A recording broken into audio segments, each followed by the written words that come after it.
ಬೋಧಿಸುತ್ತ ಬೇರಾಮತಿ ಕೆಡಿಸಿರುವ ಸಾಧು ನಿಜ ಗುಣಿಗೆ ಮಣಿಯುವೆನೋ ಸಾಧು ನಿಜ ಗುಣಿಗೆ ಮಣಿಯುವೆನೋ ನಿಜವನ್ನಯಿಸುವ ಶ್ರೀ ನಿಜ ಗುಣಿಯ ಗ್ರಂಥವನು ನಿಜವಾಗಿ ಬೇಳೆ ನಿಜದೋರ್ವ ಒಳಗಿಸುವ ಸುಜನವೇ ನಿತ್ಯ ದಂಡಿಸುವೆನೋ ಸುಜನರಿಗೆ ನಿತ್ಯ ದಂಡಿಸುವೆನೋ ಬದ್ಧ ಜೀವರಿಗೆಲ್ಲ ಅದ್ವೈತ ಬೋಧಾನೆ ಶುದ್ಧರನ್ನಾಗಿ ಕೈದ ಶ್ರೀ ಜಡಿಸಿದ ಸಿದ್ಧರೂಢರಿಗೆ ನಮನಂಬೆ ಸಿದ್ಧರೂಢರಿಗೆ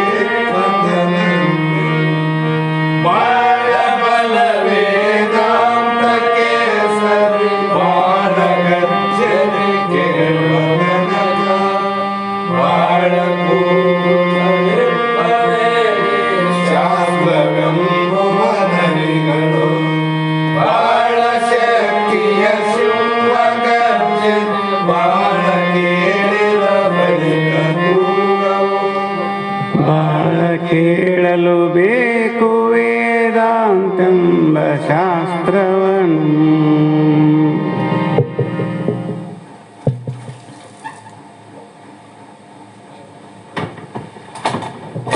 ಗುರುರ್ ಬ್ರಹ್ಮ ಗುರುರ್ ವಿಷ್ಣು ಗುರುರ್ದೇವೋ ಮಹೇಶ್ವರ ಗುರು ಸಾಕ್ಷಾತ್ ಪರಬ್ರಹ್ಮ ತಸ್ಮೈ ಶ್ರೀ ಗುರುವೇ ನಮಃ.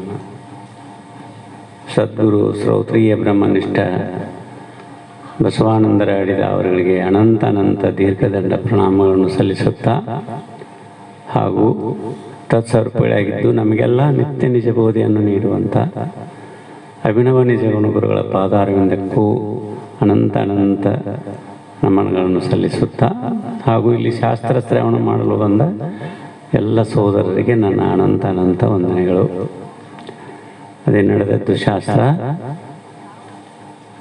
ಭಗವದ್ಗೀತೆ, ಶ್ರೀಮದ್ ಭಗವದ್ಗೀತೆ ಇಸದ 7ನೇ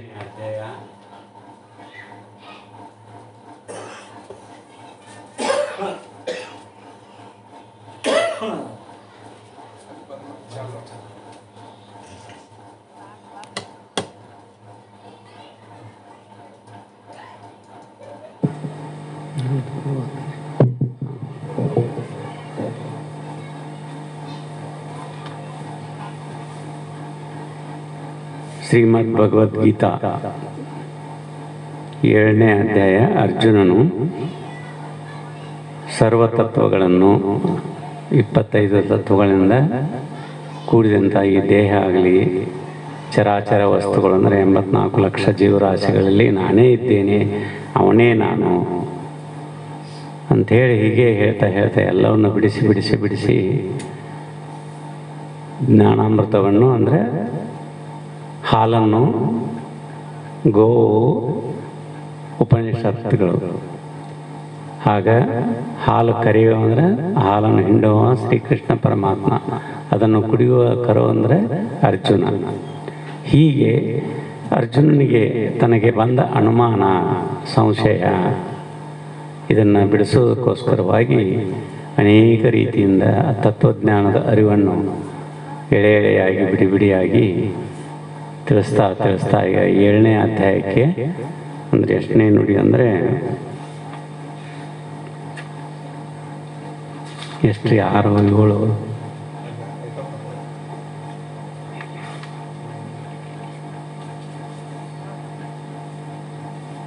6ನೇ ನುಡಿ ಅಂತ ಹೇಳ್ಕೊಂಡ್ರಿ ಪೇಪರ್ ಐತ್ರಿ.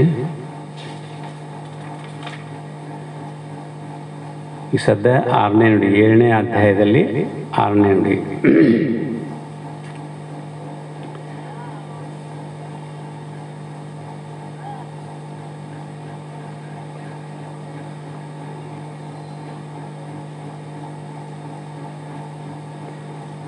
ಅಂದರೆ ಜೀವನಿಂದ ಜಗತ್ತು ಧರಿಸಲ್ಪಟ್ಟಿದೆ ಎಂದರ್ಥ. ಇಲ್ಲಿ ಹಿಂದಿನ ನುಡಿದು ಒಂದೆರಡು ಲೈನ್. ಜೀವನವೆಂದರೆ ಪ್ರಾಣವನ್ನು ಧರಿಸುವವನೆಂದು ಮತ್ತೊಂದು ಅರ್ಥ. ಜೀವ ಅಂದರೆ ಜೀವನವೆಂದರೆ ಪ್ರಾಣವನ್ನು ಧರಿಸುವವನೆಂದು ಮತ್ತೊಂದು ಅರ್ಥ. ತಾನು ಹೃದಯ ಸ್ಥಾನದಲ್ಲಿದ್ದು ಹೊರಗೆ ಹೋದ ಪ್ರಾಣವನ್ನು ಆಕರ್ಷಿಸುವುದೇ ಇವನ ಕೆಲಸ. ಒಂದು ಪಕ್ಷ ಇವನು ಹೊರಗೆ ಹೋದ ಪ್ರಾಣವನ್ನು ಆಕರ್ಷದಿದ್ದರೆ ಲೋಕದ ಗತಿ ಏನು? ಅಂದರೆ ಉಸಿರಾಟ ನಡೀತದಲ್ಲ, ಎಲ್ಲವೂ ಅವನಿಂದ ನಡೀತದಂತ. ಅದು ನಿಂತು ಹೋದರೆ ಲೋಕದ ಗತಿ ಏನು? ಇವನು ಹೊರಗೆ ಹೋದ ಪ್ರಾಣವನ್ನು ಆಕರ್ಷಿಸಿದ್ರೆ ಶ್ವಾಸೋಚ್ಛ್ವಾಸ ತಗೊಳ್ಳೋದಿದ್ರೆ ಬಿಡದಿದ್ರೆ, ಒಮ್ಮೆ ಹೊರಗೆ ಹೋಯ್ತಂತಂದ್ರೆ ಪುನಃ ಒಳಗೆ ತಗೊಳ್ಳಿದ್ರೆ ಮತ್ತೆ ಅಲ್ಲಿಗೆ ಲೋಕದ ಆಟ ನಿಂತು ಹೋಯ್ತಂತ. ಉದ್ಘಾಟಿತ ನವದ್ವಾರೇ ಪಂಜರೋ ವಿಹಗ ಗೋಣಲ್ ಯತ್ತಿಷ್ಠತಿ ತದಾಶ್ಚರ್ಯಂ ಪ್ರಯಾಣಿ ವಿಸ್ಮಯ ಕುತಃ.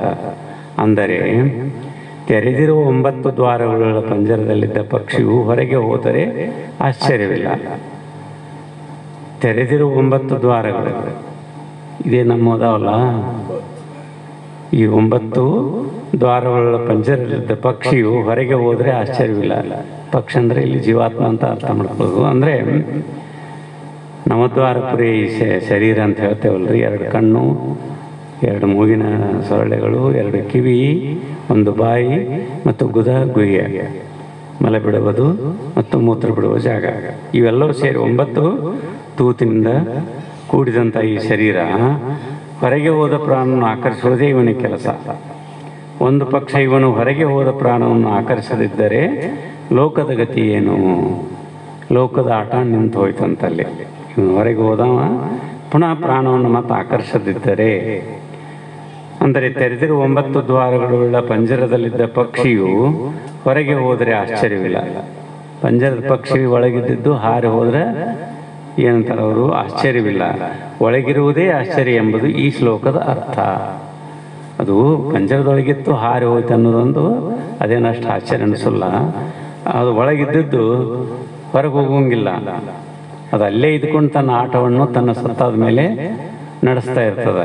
ಅದರಿಂದನೇ ಈ ದೇಹದ ಆಟ, ಜಗತ್ತಿನ ಆಟ ಎಲ್ಲವೂ ನಡೆದದ ನೋಡ್ರಿ.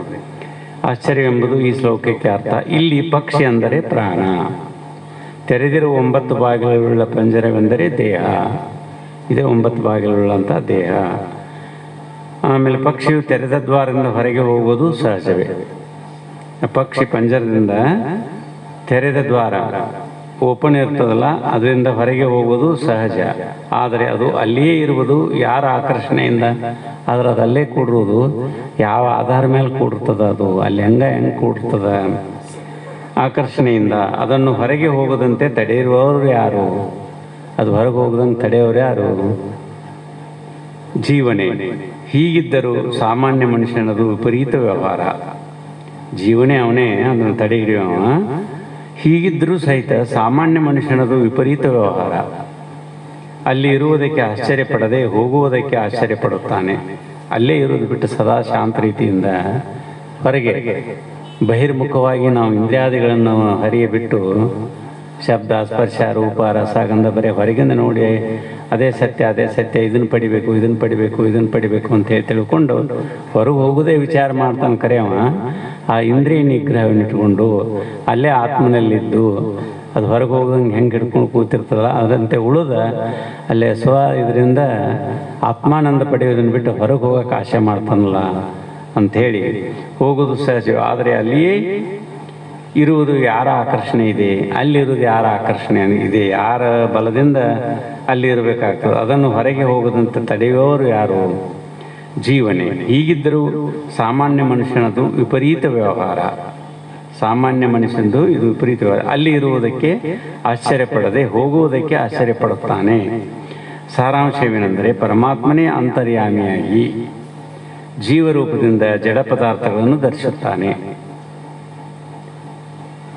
ಅಂತರ್ಯಾಮಿ ಅಂದರೆ ಪರಮಾತ್ಮನೇ ಅಂತರ್ಯಾಮಿಯಾಗಿ ಜೀವರೂಪದಿಂದ ಜಡ ಪದಾರ್ಥಗಳನ್ನು ಧರಿಸುತ್ತಾನೆ. ಇದರ ಮೇಲಿಂದ ಪರಾಪ್ರಕೃತಿಯಾದ ಜೀವನು ಈಶ್ವರನಿಗಿಂತ ಭಿನ್ನನಲ್ಲ. ಈಶ್ವರ ಜೀವರ ಭೇದ ಅನ್ನೋಂಗಿಲ್ಲ, ಅಲ್ಲಿ ಅಭೇದ ಸ್ವರೂಪಕ್ಕೆ ತರಬೇಕು. 2 ಜೀವನು ಈಶ್ವರನಿಗಿಂತ ಭಿನ್ನನಲ್ಲ. ಮೇಲೆ ಹೇಳಿದ ಪರ ಪ್ರಕೃತಿಗಳೆರಡೂ ಈಶ್ವರನಿಗಿಂತ ಭಿನ್ನವಾದವುಗಳಲ್ಲ. ಈ ಅಪರ ಮತ್ತು ಪರ. ಈ ಪ್ರಕೃತಿಗಳೆರಡೂ ಈಶ್ವರನಿಗಿಂತ ಆ ಶಿವ ಜೀವ ಅಂತೇವಲ್ಲ ಇವ್ರಿಗಿಂತ ಭಿನ್ನವಾದವರು ಬೇರೆ ಅಲ್ಲವೇ ಅಲ್ಲ. ಈ ಎರಡು ಪ್ರಕೃತಿಗಳಲ್ಲಿ ಅಪರ ಪ್ರಕೃತಿಯು ಸ್ಥೂಲ ದೇಹದ ರೂಪದಿಂದ ಪರಿಣಮಿಸಿದೆ. ಈ ಅಪರ ಪ್ರಕೃತಿ ಅಂದರೆ ಈ ಸ್ಥೂಲ ದೇಹದಿಂದ ರೂಪದಿಂದ ಇದು ಪರಿಣಮಿಸಿದೆ ಅಥವಾ ಕಾಣಿಸ್ತದ. ಪರಾ ಪ್ರಕೃತಿಯು ಅದರಲ್ಲಿ ಪ್ರವೇಶಿಸಿ ಚೇತನವಂತನನ್ನಾಗಿ ಮಾಡಿದೆ. ಇವೆರಡರಿಂದಲೇ ಜಗತ್ತಾಗಿದೆ.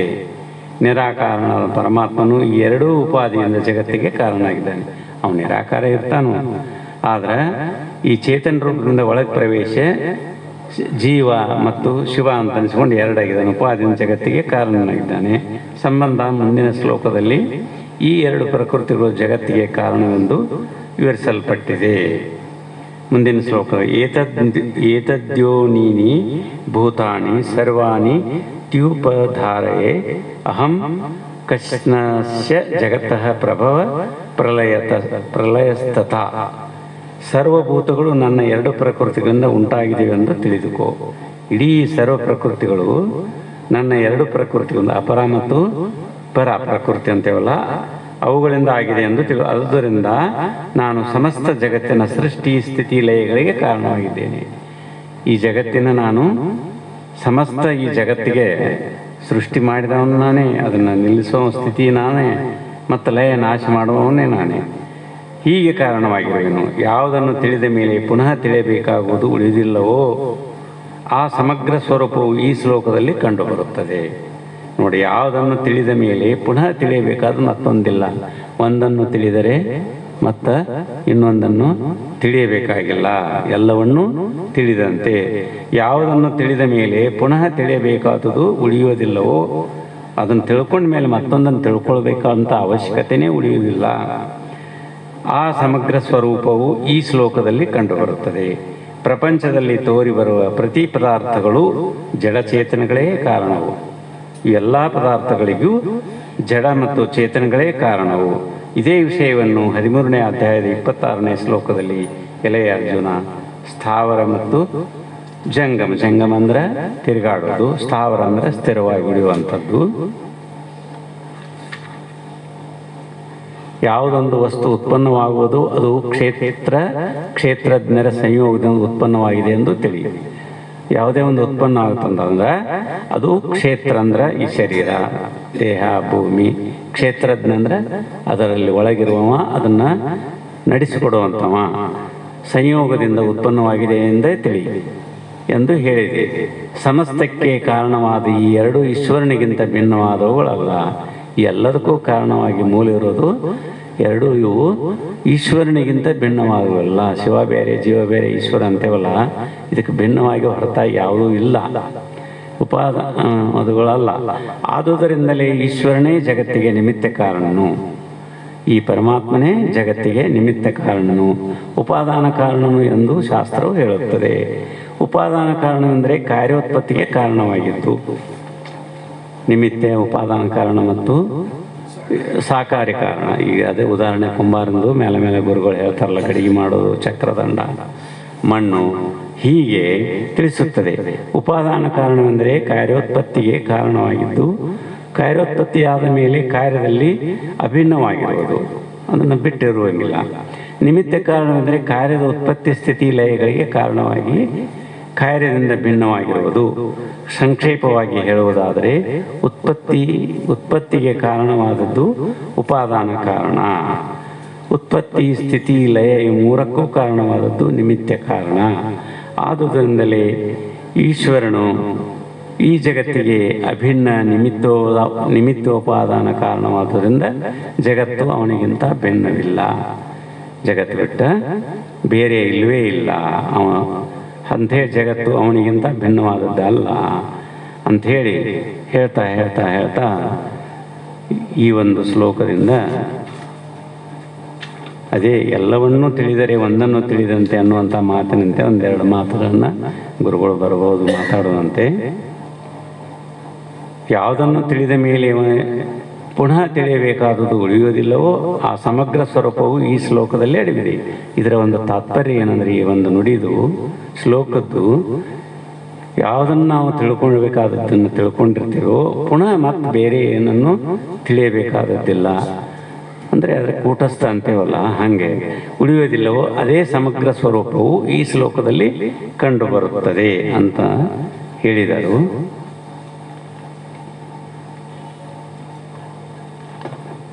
ಯಾಕಂದ್ರೆ ನಾನು ಹೆಚ್ಚು ಹೋಗಿದ್ದವಲ್ಲ ಭಗವದ್ಗೀತೆ ಈಗ ಅದು ಎಷ್ಟೋ ಸಲ ಕೇಳಿದ್ರೂ ಒಂಚೂರು ಉಳಿತದ ಅಂತ ಹೇಳ್ತಾರಲ್ಲ, ಹಂಗೆ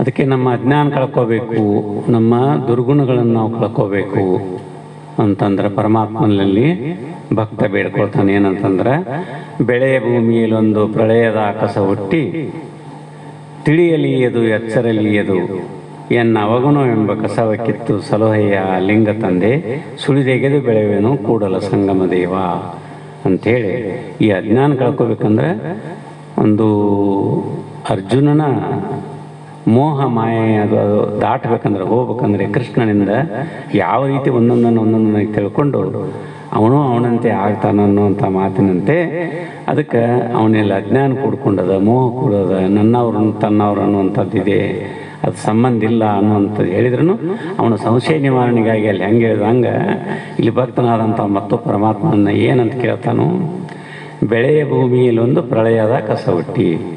ಭೂಮಿ ಮೇಳಗೆ ಪ್ರಳಯ ಅಂದ್ರೆ ಜಗತ್ತ ಎಲ್ಲ ನಿರ್ನಾಮಣ ಆಕತಿ ಮತ್ತು ಹುಟ್ಟುತ್ತದ.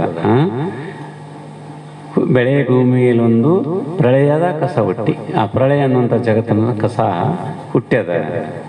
ಅದು ನನಗೆ ತಿಳಿಯುವಲ್ತು ಮತ್ತು ಎಚ್ಚರನೂ ಮಾಡಿಕೊಡುವಲ್ತು, ಅದರೊಳಗೆ ಮುಳುಗಿ ಎದ್ದು ಹೋಗಿಬಿಟ್ಟಿದ್ದೇನೆ ನಾನು. ತಿಳಿಯಲಿಯದು ಎಚ್ಚರಲಿಯದು. ಅದಕ್ಕೆ ಪರಮಾತ್ಮನ ಏನು ಮಾಡ್ಬೇಕಂದ್ರೆ ಎನ್ನ ಅವಗುಣವೆಂಬ ಕಸವ ಕಿತ್ತು. ಆ ಕಸ ಈಗ ಭೂಮಿ ಹಸನು ಮಾಡ್ಬೇಕಾದ್ರೆ ಬೀಜ ಬಿತ್ತಬೇಕತ್ತಿದ್ರೆ ಭೂಮಿ ಸ್ವಚ್ಛ ಮಾಡ್ಬೇಕು. ಕಸ ಹೆಂಗೆ ಕಳೆ ಅಂದರೆ ಕಸ, ಅದನ್ನು ತೆಗೆದು ಬೀಜ ಬಿತ್ತಿದ್ರೆ ಅದಕ್ಕೆ ಅನುಗುಣವಾಗಿ ಪರಮಾತ್ಮ ಮತ್ತು ಮಳೆ ಸುರಿಸಿದ್ರೆ ಅದು ಹೇಗೆ ಪ್ರಫುಲ್ಲವಾಗಿ ಬೆಳೀತದನೋ ಅದರಂತೆ ನನ್ನಲ್ಲಿರುವಂಥ ಅವಗುಣವೆಂಬ ಕಸವ ಕಿತ್ತು ಸಲಹೆಯ ನನ್ನ ನೀನು ಕಾಪಾಡಬೇಕು, ರಕ್ಷಿಸು ಪರಮಾತ್ಮ ಅಂದ್ರೆ ಲಿಂಗ ತಂದೆಯೇ.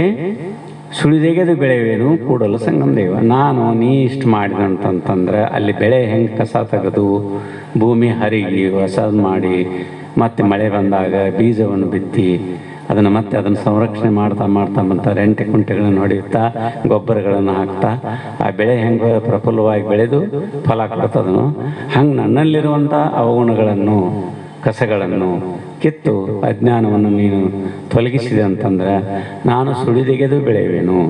ಈಗ ಬಾಳೆ ಆಗಲಿ ಮತ್ತೊಂದಾಗಲಿ ಚೆನ್ನಾಗಿ ಬೆಳೆದ ಫಲ ಹೆಂಗೆ ಕೊಡ್ತಾವೋ ಹಂಗೆ ನಾನು ಫಲ ಕೊಡ್ತೇನೋ, ಆ ರೀತಿ ನಾನು ಬೆಳಿತೇನೋ ಪರಮಾತ್ಮ, ನನ್ನನ್ನು ಈ ರೀತಿಯಾಗಿ ನೀ ಸಲಹು ಅಂತೇಳಿ ಹೇಳಿದನು. ಅದಕ್ಕೆ ನಾವು ಆ ರೀತಿ ಸಲಹು ಹೋಗ್ಬೇಕಾದ್ರೆ ಮತ್ತು ಅವನು ಸುಮ್ಮನೆ ನಮಗೆ ನಮ್ಮಲ್ಲಿರುವಂಥ ಅವಗುಣಗಳನ್ನು ಕಳೆಯೋದಿಲ್ಲ. ನಮ್ಮಲ್ಲೇನೂ ಆ ಒಂದು ಪ್ರಯತ್ನ ಆ ಗುರುವಿನಲ್ಲಿ ಶರಣಾಗತರಾಗಿ ಸೇವಾದಿಗಳನ್ನು ಮಾಡ್ತಾ ನಾವು ಅವನಲ್ಲಿ ಕೇಳಿದ ಒಂದು ವಿಚಾರಗಳನ್ನು ನಾವು ಸರಿಯಾಗಿ ತಿಳ್ಕೊಂಡು ಅರ್ಥೈಸಿಕೊಂಡಾಗ ಅದು ನಮ್ಮಲ್ಲಿರುವಂಥ ಅಜ್ಞಾನ ತೊಲಗೋಗಿ ಸುಜ್ಞಾನ ಮತ್ತು ಆವರಿಸ್ತದ ಅನ್ನುವಂಥ ಮಾತಿನಂತೆ ಬಿಳಿ ಕಾಗದದ ಉತ್ತರ ಅಂತಾರಿಲ್ಲ. ಅಂದರೆ ಒಂದನ್ನು ತಿಳಿದರೆ ಎಲ್ಲವನ್ನೂ ತಿಳಿದಂತೆ ನಮಗೆ ಎಲ್ಲವೂ ಲಭ್ಯವಾಗತ್ತಂತ. ಸಕಾಮ ನಿಷ್ಕಾಮ ಏನು ಬೇಕೋ ಅದೆಲ್ಲ ಸಿಗ್ತದ. ಬಿಳಿ ಕಾಗದದ ಉತ್ತರ. ಮಹಾರಾಷ್ಟ್ರ ಒಂದು ಭಕ್ತರ ನಾಡು. ಹಿಂದೆ ಅಲ್ಲಿಂದ ಚಾಂಗದೇವನೆಂಬ ಭಕ್ತನೊಬ್ಬನಿದ್ದ. ಅವನು 1400 ವರ್ಷಗಳವರೆಗೆ ಬದುಕಿದ್ದ. ಎಲ್ಲರಿಗೂ ಗೊತ್ತಿದೆ, ಗುರುಗಳು ಮೇಲೆ ಹೇಳ್ತಾರೆ. ಅವನು 1400 ವರ್ಷಗಳವರೆಗೆ ಬದುಕಿದ್ದ. ಅದೇ ನಾಡಿನಲ್ಲಿ ಅವನ ಸಮಕಾಲೀನ ಆ ಒಂದು ಚಾಂಗದೇವಿ ಇರುವಂಥ ಸಮಯ ಅದೇ ಅವಧಿಯಲ್ಲಿ ಅವನ ಸಮಕಾಲೀನ ಜ್ಞಾನೇಶ್ವರಿ ಮಹಾರಾಜರು ಆಗಿ ಹೋದರು. ಅವರು 3 ಮಂದಿ ಸಹೋದರರು, ಒಬ್ಬಕ್ಕೆ ತಂಗಿ. ಈ ರೀತಿಯಾಗಿ ಜ್ಞಾನೇಶ್ವರಿ ಮಹಾರಾಜರು ಅದೇ ಸಮಯದಲ್ಲಿ ಆ ಮಹಾರಾಷ್ಟ್ರ ಕಡೆ ಆಗಿ ಹೋದರು. ಅವರಿಗೆ ಆಗ ಕೇವಲ 62 ವಯಸ್ಸು. ಒಮ್ಮೆ ಚಾಂಗದೇವ ಜ್ಞಾನೇಶ್ವರಿಗೆ ಒಂದು ಪತ್ರ ಬರೆಯುವ ಪ್ರಸಂಗ ಬಂತು. ಚಾಂಗದೇವ ಜ್ಞಾನೇಶ್ವರನಿಗೆ ಒಂದು ಪತ್ರ ಬರೆಯುವ ಪ್ರಸಂಗ ಬಂತು. ಆ ಪತ್ರ ತೆಗೆದುಕೊಂಡು ಪ್ರಾರಂಭದಲ್ಲಿ ಕ್ಷೇಮ ಶ್ರೀರಸ್ತು ಬರೆದಿದ್ದಾಯಿತು. ಮುಂದೆ ಒಕ್ಕನೆ ಬರೆಯಬೇಕು. ಆಗ ಚಾಂಗದೇವ ಯೋಚಿಸಿದ, ಜ್ಞಾನೇಶ್ವರಿಗೆ ನಮಸ್ಕಾರ ಎಂದು ಬರೆಯಲಿ. ಅವಂಗ ಏನಂತ ಬರೀಲಿ? ಅವ್ನು ನೋಡ್ರಿ ನನಗಿಂತ ವಯಸ್ಸಿನಾಗ ಸಣ್ಣ ಅವನು, ಜ್ಞಾನದಲ್ಲಿ ಹಚ್ಚಿದಾನು, ಅದರ ಅರಿವು ಇವಾಗಿಲ್ಲ. ಅದಕ್ಕೆ ಅವನು ಚಾಂಗದೇವ ಏನಂತಾನು, ಶ್ರೀರಸ್ತು ಬರೆದದ್ದಾಯಿತು ಮತ್ತು ಕ್ಷೇಮ ಸಮಾಚಾರ ಪತ್ರ ಬರೆಯುವಾಗೆಲ್ಲ ಮೊದಲಿದ್ದು ಅಲ್ಲ, ಮುಂದೆ ಒಕ್ಕನೆ ಬರೆಯಬೇಕು, ಏನಂತ ಬರೀಬೇಕು? ಆಗ ಚಾಂಗದೇವ ಯೋಚಿಸಿದ, ಜ್ಞಾನೇಶ್ವರರಿಗೆ ನಮಸ್ಕಾರ ಎಂದು ಬರೆಯಲಿ. ಅವರು ವಯಸ್ಸಿನಲ್ಲಿ ನನಗಿಂತ ಬಹಳ ಚಿಕ್ಕವರು, 14 ವರ್ಷ 62 ವರ್ಷ, ಅವಾಗ 1400 ವರ್ಷ, ಚಾಂಗದೇವನಿಗಿಲ್ಲ 62 ಅಂದ್ರೆ ಅದು ಎಷ್ಟರ ಮಟ್ಟಿಗೆ ನನಗೆ ಗೊತ್ತಿಲ್ಲ. 14 ವರ್ಷ 60 ಅಂದ್ರೆ ಭಾಳ ಚಿಕ್ಕವ ಜ್ಞಾನದೇವ. ನಮಸ್ಕಾರ ಮಾಡುವುದೆಂತೂ ಇನ್ನು ಆಶೀರ್ವಾದ ಎಂದು ಬರೆಯಲಿ. ಅವನಿಗೆ ನಾನು ಆಶೀರ್ವಾದ ಅಂತ ಬರೀಲ. ಅವರು ಆತ್ಮಜ್ಞಾನವನ್ನು ಪಡೆದುಕೊಂಡು ವಿದೇಹ ಮುಕ್ತಾತ್ಮರು. ಅವ ಆತ್ಮಜ್ಞಾನ ಪಡ್ಕೊಂಡು ವಿದೇಹ ಮುಕ್ತನಾಗಿಬಿಟ್ಟನು. ಅವನ ಆಶೀರ್ವಾದ ಅಂತ ಹೆಂಗೆ ಬರೀಲಿ? ಹಿಂಗೆ ದ್ವಂದ್ವದೊಳಗೆ ಬಿದ್ದವ. ವಿದೇಹ ಮುಕ್ತ ಮಹಾತ್ಮರು, ಈ ಮಹಾಭಾವರಿಗೆ ಆಶೀರ್ವಾದ ಮಾಡುವ ಯೋಗ್ಯತೆ ನನಗಿಲ್ಲ. ಈ ಗೊಂದಲದಲ್ಲಿ ಬಿದ್ದು ಯೋಚಿಸಿ ಕೊನೆಗೆ ಬರೀ ಬಿಳಿ ಕಾಗದವನ್ನೇ ಮಡಿಸಿ ಲಕೋಟಿಯೊಂದರಲ್ಲಿ ಹಾಕಿ ವಿಳಾಸ ಬರೆದು ದೂತನೊಂದಿಗೆ ಕಳುಹಿಸಿದ ಚಾಂಗದೇವ. ಏನು ಬರಿಬೇಕು ಏನಿಲ್ಲ ಅಂತ ಬಿಳಿ ಹಾಳೆ ತಗೊಂಡ ಒಂದು ಚೌಕ್ ಬರೆದು ಬಿಟ್ಟಷ್ಟೇ. ಯೋಚಿಸ್ಕೊನೆಗೆ ಬರೀ ಬಿಳಿ ಕಾಗದವನ್ನೇ ಮಡಿಸಿ ಲಕೋಟಿಯೊಂದರಲ್ಲಿಟ್ಟು ವಿಳಾಸ ಬರೆದ ಒಬ್ಬ ದೂತನ ಕೈಯಾಗ, ಅಂದ್ರೆ ಸೇವಕನ ಕೈಯಾಗ ಕೊಟ್ಟು ಕಳುಹಿಸಿದ. ಕಾಗದ ತಲುಪಿದ ಸಮಯದಲ್ಲಿ ಜ್ಞಾನೇಶ್ವರರು ತಮ್ಮ ಅಣ್ಣ, ತಮ್ಮ, ತಂಗಿ ಮುಕ್ತಾಬಾಯಿ ಇವರ ಸಂಗಡ ಆತ್ಮಜಿಜ್ಞಾಸೆ ಮಾಡುತ್ತಿದ್ದರು. ಅವರು ಕೂತ್ಕೊಂಡು ಆತ್ಮಜಿಜ್ಞಾಸೆ ಮಾಡ್ತಾ ಇದ್ರು. ಕಾಗದ ಬಂದು ಕೊಟ್ಟರು. ಜ್ಞಾನೇಶ್ವರ ಅಣ್ಣನವರ ಲಕೋಟೆ ಒಡೆದು ಓದಲು ಪ್ರಾರಂಭಿಸಿದರು. ಜ್ಞಾನೇಶ್ವರರ ಅಣ್ಣ, ಅವನ ಹೆಸರು ಬ್ರಹ್ಮಾನಂದಿಗೆ ಇವತ್ತು ನೆನಪಿಲ್ಲ ನನಗೆ, ಸೋಪಾನ ಏನು ಹೆಂಗೆ ಬರ್ತದ್ರಿ. ಅಣ್ಣನವರು ಲಕೋಟೆ ಒಡೆದು ಓದಲು ಪ್ರಾರಂಭಿಸಿದರು. ಅದರಲ್ಲಿ ಏನಿದೆ? ಎಲ್ಲವೂ ಖಾಲಿ ಇದೆ, ಖಾಲಿ ಕಾಗದ, ಏನೆಂದು ಓದೋದು? ಮತ್ತು ಸುಮ್ಮನೆ ಆಗಿಬಿಟ್ಟವ. ಕಾಗದ ಮುಕ್ತಾಬಾಯಿ ಕೈಗೆ ಬಂತು. ಎಲ್ಲರೂ ನೋಡಿದ್ರು, ಸುಮ್ಮನೆ ಕೊಟ್ಟರು. ಕಡೆಗೆ ತಂಗಿ ಹತ್ರ ಬಂತು ಮುಕ್ತಾಬಾಯಿ. ಅವ್ರು 3 ಮಂದಿಕ್ಕಿಂತ ಚಿಕ್ಕವಳು. ಮುಕ್ತಾಬಾಯಿ ಕೈಗೆ ಬಂತು. ಅವಳು ಕಾಗದವನ್ನು ನೋಡಿ ಹೀಗೆ ಊಹಿಸಿ ಉತ್ತರ ಹೇಳಿದಳು. ಅವಾಗ ಕೇಳ್ತಾ ಇರ್ತೀನೆಲ್ಲ ವಿಚಾರ ಮಾಡೋಕ್ಕೆ ಬಹಳ ಸೂಕ್ಷ್ಮಂತಿ, ವಿಚಾರವಂತೆ. ಅದಕ್ಕೆ ಅವಳು ಕಾಗದವನ್ನು ನೋಡಿ ಹೀಗೆ ಊಹಿಸಿ ಉತ್ತರ ಹೇಳಿದಳು. ಹಿಂಗೆ ತಿಳ್ಕೊಂಡ ಅಣ್ಣಂದರಿಗೆ ಉತ್ತರ ಹೇಳಿದಳು. ಅಣ್ಣ, ಚಾಂಗದೇವನು ನಮಸ್ಕಾರ ಎಂದು ಬರೆಯಬೇಕೆ, ಆಶೀರ್ವಾದ ಎಂದು ಬರೆಯಬೇಕೆ ಎಂಬ ಜಿಜ್ಞಾಸತ್ವದಲ್ಲಿ ಬಿದ್ದು ಖಾಲಿ ಕಾಗದ ಕಳುಹಿಸಿದ್ದಾನೆ. ವಯಸ್ಸಿನಲ್ಲಿ ನೀನು ಚಿಕ್ಕವ, ಅವ ಅನೇಕ ರೀತಿಯಿಂದ ಈ ಯಜ್ಞ ಆಕಾಶ ಇವೆಲ್ಲ ಹಠಯೋಗ ಇವನ್ನೆಂತೆಲ್ಲ ಮಾಡಿ 1400 ವರ್ಷ ಬಾಳಿದನಂದ್ಮೇಲೆ ಮತ್ತು ಅವೆಲ್ಲ ಅನಿಮಾದಿ ಸಿದ್ಧಿಗಳನ್ನು ಪಡೆದಂಥವ. ಬರೆಯಬೇಕೆ, ಆಶೀರ್ವಾದ ಎಂದು ಬರೆಯಬೇಕೆ ಎಂಬ ಜಿಜ್ಞಾಸದಲ್ಲಿ ಬಿದ್ದು ಖಾಲಿ ಕಾಗದ ಕಳುಹಿಸಿದ್ದಾನೆ. ಅವನ ಅಂತಃಕರಣ ಶುದ್ಧವಾಗಿದೆ. ಅದಕ್ಕೆ ಖಾಲಿ ಕಾಗದ ಕಳಿಸಾನು ಅಂತಃಕರಣ ಶುದ್ಧವಾಗಿದೆ. ಅವನಿಗೆ ಜ್ಞಾನ ಬೋಧೆ ಮಾಡಬಹುದೆಂದು ಊಹಿಸಿ ಉತ್ತರ ಹೇಳಿದಳು. ನೀ ಬೇಕಾದ್ರೆ ಅವನಿಗೆ ಜ್ಞಾನ ಬೋಧೆ ಮಾಡಬಹುದು ಅಂಥೇಳಿ ತಂಗಿದ್ದಂಥ ಮುಕ್ತಾಬಾಯಿ ಆ ಜ್ಞಾನೇಶ್ವರನಿಗೆ ತಿಳಿಸಿದಳು, ಉತ್ತರ ಹೇಳಿದಳು. ಆದ್ದರಿಂದಲೇ ಖಾಲಿ ಕಾಗದ ಕಳುಹಿಸಿದ್ದಾನೆ ಎಂದಳು. ಅವಳ ಊಹೆಯು ಸರಿಯಾದದ್ದೇ ಇದೆ. ಅದರಂತೆ ಶುದ್ಧವಾದ ಅಂತಃಕರಣಕ್ಕೆ ಬೇಕು ಬ್ರಹ್ಮಬೋಧೆ.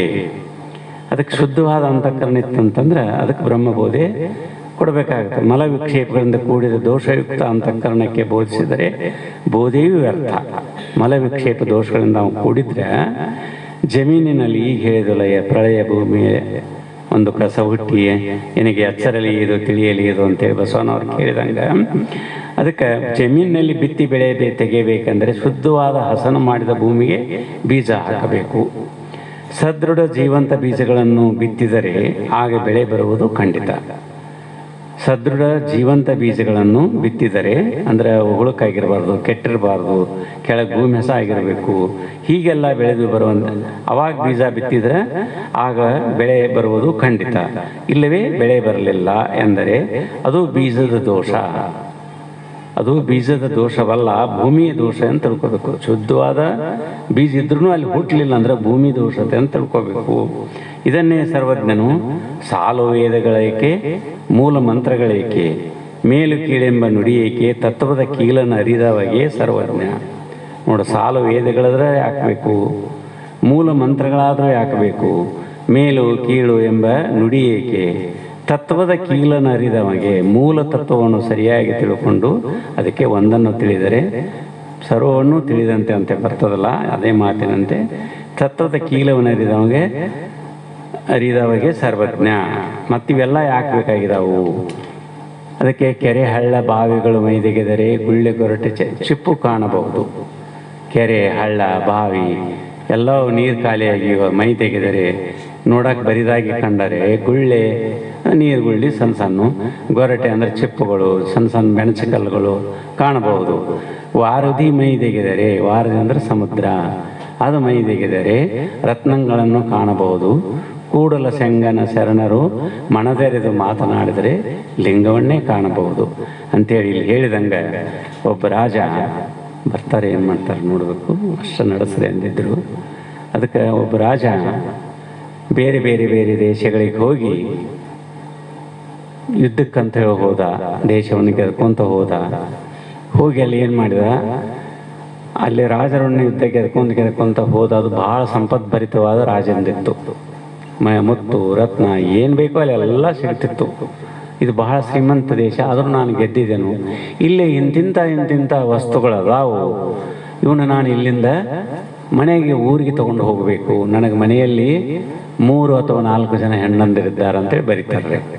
ಆ ಹೆಣ್ಣಂದ್ರಿಗೆ ಏನು ಅಪೇಕ್ಷೆ ಇದೆಯೋ, ಇಲ್ಲಿ ಒಳ್ಳೊಳ್ಳೆ ವಸ್ತುಗಳದಾವು, ಬಂಗಾರದ ವಸ್ತು ಅದಾವು, ಬಟ್ಟೆಗಳದಾವು, ಆಮೇಲೆ ಔಷಧಗಳದಾವು, ಹೀಗೆಲ್ಲ ಅದಾವಾಗಲೇ ಅವು ತಮಗೆ ಏನಾದರೂ ಬೇಕೋ ಏನು ಬೇಕೋ ಹೇಳಿದ್ರೆ ಅಂಥವನ್ನ ತರ್ತೇನು ಅಂಥೇಳಿ ಒಂದು ಲಕೋಟಿಯಲ್ಲಿ ಮತ್ತೆ ಕಾಗದ ಬರೆದು ಮತ್ತು ಸೈನಿಕರ ಕೈಯಲ್ಲಿ ಕೊಟ್ಟು ಊರಿಗೆ ಕಳಿಸಿಕೊಟ್ಟ.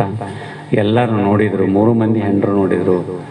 ನೋಡಿ ಏನಂದ್ರೆ ಅವರು, ಒಬ್ಬಾಕಿ ಭಾಳ ಬಂಗಾರದ ಮೇಲೆ ಪ್ರೀತಿ. ಆಕೆ ಏನು ಮಾಡಿದ್ಲು, ನನಗೆ ಅಂಥ ಸರ ತೊಗೊಂಬರಿ, ಇಂಥ ಸರ ತೊಗೊಂಬರಿ ಅಂಥೇಳಿ ಈ ಬಂಗಾರದಲ್ಲಿ ಏನೇನು ವಸ್ತುಗಳು ತಯಾರಾಗ್ತಾವೆ ಅಂಥವಿದ್ರೆ ನೆಕ್ಲೆಸ್ಸು ಇವೆಲ್ಲ ಹೇಳ್ತೇವಲ್ಲ, ಅಂಥದನ್ನು ತೊಗೊಂಬರ್ಬೇಕು ನನಗೆ, ಇವು ಅಂದ್ರೆ ಭಾಳ ಇಷ್ಟ, ನಿಮ್ಗೆ ಗೊತ್ತೇ ಇದೆಯಲ್ಲ, ಇಂಥದ್ದು ತೊಗೊಂಬರಿ ಅಂತೇಳಿ ಪತ್ರ ಬರೆದು ಆ ಸೇವಕನ ಕೈಯಾಗ ಕೊಟ್ಟರು. ಮಡಿಸಿ ಕೆಲಸ ತನ್ನ ಹೆಸರು ಬರೆದು. ಎರಡನೇದು ಅವಳಿಗೆ ನೋಡಿ ಬಟ್ಟೆ ಮೇಲೆ ಭಾಳ ಇಷ್ಟ ಅಂತ. ಆಕೆ ದಿನ 2 ಥರದ ಬಟ್ಟೆ ಉಟ್ರು, ಸೀರೆಗಳನ್ನು ಉಟ್ರು ಆಕೆಗೆ ಸಂತೋಷ ಆಗ್ತಿದ್ದಿಲ್ಲ. ಅವಳು ರೇಷ್ಮೆ ಸೀರೆ ತೊಗೊಂಬರಿ, ಜರದ ಕಡ್ಡಿ ತೊಗೊಂಬರಿ, ಬೆಳ್ಳಿ ಕಡ್ಡಿದು ತೊಗೊಂಬರ್ರಿ, ಇಂತಿಂಥ ಒಳ್ಳೊಳ್ಳೆ ಹೊಸ ವಸ್ತ್ರಗಳನ್ನು ಮತ್ತೇನಿದೆಯೋ ಮತ್ತಿಂಥ ತೊಗೊಂಬರಿ ಅಂತೇಳಿ ಅಕ್ಕಿ ಬರೆದು ಕಳಿಸಿದ್ಲು. ಇನ್ನು 3ನೇ ಮಾಡಿದ ಏನು ಮಾಡಿದ್ಲು, ಒಬ್ಬಾಕಿ ಸ್ವಲ್ಪ ಆರೋಗ್ಯವಂತರಿದ್ದಿರಲಿಲ್ಲ ಅವಳು. ಆಕೆ ಏನು ಮಾಡಿದಳು, ನನಗೆ ಇಂತಿಂಥ ಆಯುರ್ವೇದಿಕ ಔಷಧ ಅಲ್ಲಿದ್ದರೆ, ಇಂಥ ಔಷಧ, ಇಂಥ ಗುಣವಾಗುವಂಥ ಔಷಧವನ್ನು ಕೇಳಿ ವೈದ್ಯರ ಸಲಹೆಯನ್ನು ಪಡ್ಕೊಂಡು ತೊಗೊಂಡು ಬಾ ಅಂತೇಳಿ ಹೇಳಿದ್ಲು. ಆಯಿತು, 3 ಮಂದಿದು ಆಯ್ತು. 4ನೇದವಳು ಏನು ಮಾಡಿದಳು, ಆಕೆ ಏನೂ ಬರಲಿಲ್ಲ, ಏನು ಬಯಸಲಿಲ್ಲ, ಏನು ಹೇಳಲಿಲ್ಲ. ಅವಳು ಸೇಮ್ ಈ ಚಾಂಗದೇವ ಬರೆದಂಥ ಬಿಳಿ ಹಾಳೆಯನ್ನು ಮಡಿಸಿ ಹಗ್ಗ ಕೊಟ್ಟಿದ್ದಲ್ಲ, ಗೆರೆ ಹೊಡೆದ ಆ ರೀತಿಯಾಗಿ ಬರೆದು ಚೌಕಿನಲ್ಲಿ ಒಂದೇ ಒಂದು ಗೆರೆಯನ್ನು ಎಳೆದು ಮಡಿಸಿ ಕ್ಯಾಸ ಅವಳು ಸಣ್ಣ ಹೆಸರು ಬರೆದ ಸೇವಕನ ಕೈಯಲ್ಲಿ ಕೊಟ್ಟಳು. ಅವೆಲ್ಲ ಪತ್ರಗಳನ್ನು ತೊಗೊಂಡೋಗಿ ರಾಜನ ಕೈಯಲ್ಲಿ ಮತ್ತೆ ಆ ಊರಲ್ಲಿ ಇತ್ತಲ್ಲ ಅಲ್ಲಿ ಹೋಗಿ ಕೊಟ್ಟರು. ಆವಾಗ ಕೊಟ್ಟಾಗ ಏನಾಯಿತು, ನೋಡಿದ ಒಬ್ಬೊಬ್ಬರದೇ ನೋಡಿದ, ಸೇವಕರನ್ನ ಸೈನಿಕರನ್ನು ಕರೆಸಿದ, ಇವಳಿಗೆ ಇಂತಿಂಥ ಸರ, ಇಂತಿಂಥ ಉಂಗುರ, ಇಂತಿಂಥ ನೆಕ್ಲೆಸ್ಸು, ಡಾಬು ಇವೆಲ್ಲ ಅಂತೇವಲ್ಲ, ಇಂಥವನ್ನೆಲ್ಲ ಬಂಗಾರದ ವಸ್ತುಗಳನ್ನು ತೊಗೊಂಡು ಬಾ ಅಂತೇಳಿ ತರಿಸಿ ಕೆಲಸ ತಂದು ಗಂಟೆ ಕಟ್ಟಿ ಇಟ್ಟ. ಮತ್ತೊಬ್ಬಳು ಏನು ಹೇಳಿರ್ತಾಳೆ, ಬರೇ ಬಟ್ಟೆ ಬರೇ, ಇವಳದೇನು ಆಸೆ ಇಷ್ಟ ಐತಿ, ಎಂತೆಂಥ ಒಳ್ಳೊಳ್ಳೆ ಸೀರೆಗಳಿರ್ತಾವೆ ಅಂಥವನ್ನೆಲ್ಲವನ್ನು ಆಯ್ಕೆ ಮಾಡ್ಕೊಂಡು ಎಷ್ಟು ಸಿಗ್ತಾವೆ ಅಷ್ಟೆಲ್ಲ ತೊಗೊಂಬರಿ ಅಂತೇಳಿ ಕಳಿಸಿದ. ಅದನ್ನು ತೊಗೊಂಬಂದು ತಂದು ಕೊಟ್ಟರು. 3ನೇದೊಳಗೆ ಔಷಧ ಬೇಕಾಗಿತ್ತು. ಒಬ್ಬ ವಿಚಾರವಂತನಾದ ವೈದ್ಯನ ಕಡೆ ಹೋಗಿ ಇಂಥ ರೋಗ, ಇಂಥ ಕಾಯಿಲೆ ಇದೆ ಇಂಥವಳಿಗೆ, ಅದಕ್ಕಿಂತ ಔಷಧ ವೈರಿಪ ಅಂತೇಳಿ ನಾವು ತೆಗೆದುಕೊಟ್ಟ. ಅದನ್ನು ತೊಗೊಂಡು ಬಂದರು. ಇನ್ನು 4ನೇದವಳು ಆ ಕಾಗದ ನೋಡಿದವ, ಯಾರೋ ರಾಜನ ನೋಡಿದ, ಎಂಥ ಹುಚ್ಚಿದ್ದಿದ್ದು, ಎಂಥ ದಡ್ಡಿದ್ದಿದ್ದು, ಇದು ಪೆದ್ದೆ ಇದೆಯಲ್ಲ, ಏನೂ ಬರೆದಿಲ್ಲ, ಏನೂ ಬೇಕಂತ ಕೇಳಿಲ್ಲ, ಸುಮ್ಮನೆ ಬರೀ ಕಾಗದ ಕಳಿಸ್ಕೊಟ್ಟಳು ಅಂಥೇಳಿ ಮಂತ್ರಿನ ಕರೆದ ಹೇಳಿದ, ತೋರಿಸಿದ. ಆಗ ಮಂತ್ರಿ ನೋಡಿದ, ಸೂಕ್ಷ್ಮವಾಗಿ ಗಮನಿಸಿದ. ಅಲ್ಲಿ ಮುಕ್ತಾಬಾಯಿ ಹೆಂಗೆ ವಿಚಾರ ಮಾಡಿ ಹೇಳಿದ್ಲಲ್ಲ ಅಣ್ಣನಿಗೆ, ಅಂತಃಕರಣ ಶುದ್ಧಿದ್ದಾಗ ಒಂದನ್ನು ಬಯಸಿದ್ರೆ ಎಲ್ಲ ಬೇಕಂತ ಅಂದಂಗೆ ಅವಳಿಗೆ ಏನೂ ಬೇಕಾಗಿಲ್ಲ ಅಂತ ಹೇಳಿದ್ದ ಒಂದು ತಾತ್ಪರ್ಯ ನಿಮಗೆ ನೋಡಕ್ಕೆ ಕಣ್ಣಿಗೆ ಕಾಣಿಸ್ತದೆ. ನನಗೆ ಯಾವುದೂ ಬೇಕಾಗಿಲ್ಲ, ನೀವೊಬ್ಬರೇ ಶರಣ ಸತಿ ಲಿಂಗಪತಿ. ಆ ರೀತಿ ನೀನು ಒಬ್ಬನಿದ್ರೆ ಸಾಕು, ನನಗೆಲ್ಲವೂ ಲಭ್ಯ ಇದ್ದಂಗೆ. ಪತಿಯೇ ಪರದೈವ ಅಂತೇವಲ್ಲ, ಹಂಗೆ ನೀನೊಬ್ಬಿದ್ದೆ ಅಂತಂದ್ರೆ ನೀ ರಾಜ ಇದ್ದೀಯಾ, ನೀನೇ ಒಡೆಯ, ಹಿಂಗೆ ರಾಜ್ಯಕ್ಕೆ ಎದ್ಕೊಂಡು ಬಂದಿದೀಯಾ, ಏನು ನಿನಗೆ ತಿಳಿದು ತರ್ಬೋದು, ಕೊಡ್ಬೋದು, ತೊಗೋಬೋದು. ನೀನೊಬ್ಬ ಬಂದ್ರೆ ಸಾಕು, ನನಗೆ ನೀವೊಬ್ಬಿದ್ರೆ ಸಾಕ ಅಂತೇಳಿ ತಿಳಿದಕ್ಕೆ ಈ ಉದಾಹರಣೆಗೆ ಹಾಕಿ ಒಂದೇ ಗೆರೆ ಹರಿದು ಚೌಕ ಕಾಣೆ ಬರೆದು ಕೊಟ್ಟು ಕಳಿಸಿದಳು. ಅವಳೇ ಬಹಳ ಬುದ್ಧಿವಂತೆ, ಇದರ ತಾತ್ಪರ್ಯ ಹೀಗಿದೆ ನೋಡಿ ರಾಜರೇ ಅಂತೇಳಿ ಆ ಮಂತ್ರಿ ಹೇಳಿದ. ಅವಾಗ ಅವನಿಗೆ ಆಶ್ಚರ್ಯ ಆಯಿತು. ಓಹೋ, ಈಗ ಇದು ಅಂತ. ಅವಳಂಥ ಚತುರಿ ಯಾರು ಇಲ್ಲ. ಮೊದಲ ಆಕಿ ಮ್ಯಾಲೆ ಬಹಳ ಪ್ರೇಮನೂ ಇರ್ತಾನವ, ಬಹಳ ಜಾಣೆ ಅಂತೇಳಿ ತಿಳಿದು ಅವ ಏನು ಮಾಡಿದ, ನಾನು ಹೋಗುವುದಲ್ಲದೆ, ನಾವು ಹೋಗೋದು ನಿಜ ಅಲ್ಲ ನನ್ನ ರಾಜ್ಯಕ್ಕೆ, ಈ 3 ಮಂದಿ ಏನು ಕೇಳಿದಾರ ಅವನ್ನೆಲ್ಲವನ್ನೂ ತಗೊಳ್ಳೋಣ, ಅದ್ರ ಜೊತೆ ನಾನು ಇರ್ತೇನೆ, ನಾವು ತಗೊಂಡು ಹೋಗಿ ಬಂದ. ಈ ರೀತಿಯಾಗಿ ಅವರು ಆ ರಾಜನಿಗೆ ಬಂದು ಹೇಳಿದಾಗ, ಅದಕ್ಕೆ ನೀವೊಬ್ಬರಿದ್ರೆ ಅವ ಎಲ್ಲೋ ಚದುರಂಗ ಸಮೇತವಾಗಿ ಅವರು ಹೇಳಿದಂಥ ವಸ್ತುಗಳನ್ನು ತೆಗೆದುಕೊಂಡು ಅವಳು ಬೇಡಿದಂಥ ವಸ್ತುಗಳು ಅವಳು ಕೇಳದಿದ್ರೂ ಆ 3 ಮಂದಿ ಕೇಳಿದಂಥ ವಸ್ತುಗಳನ್ನು ತಗೊಂಡು ಸೀದಾ ಅವರವ್ರ ಮನೆಗೆ ಕಳಿಸಿ ಆ 3 ವಸ್ತುಗಳನ್ನು ಬೇಡಿದಂಥ ಸತಿಯರ ವಸ್ತುಗಳನ್ನು ತೆಗೆದುಕೊಂಡು ಕಿರಿರಾಣಿ ಇದ್ದವಳಲ್ಲಿಗೆ ರಾಜ ಬಂದ. ಅವಳಿಗೆ ಬಹಳ ಸಂತೋಷ ಆಯಿತು. ಇದನ್ನೇ ನಾನು ಬಯಸಿದ್ದು, ಇದಕ್ಕಿಂತ ಹೆಚ್ಚಿಂದ ಏನು ಬಯಸಲಿ ಅಂತೇಳಿ ಹೇಳಿದ್ಲು.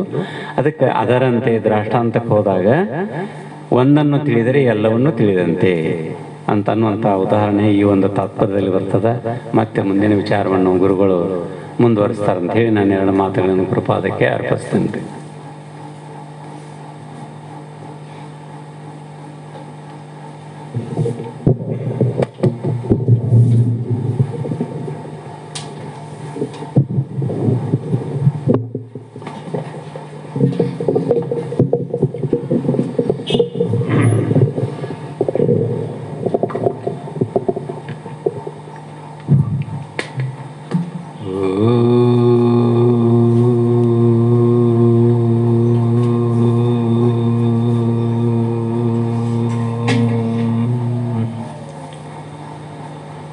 अनंत जन्म संप्राप्त कर्म बंध विदायिनी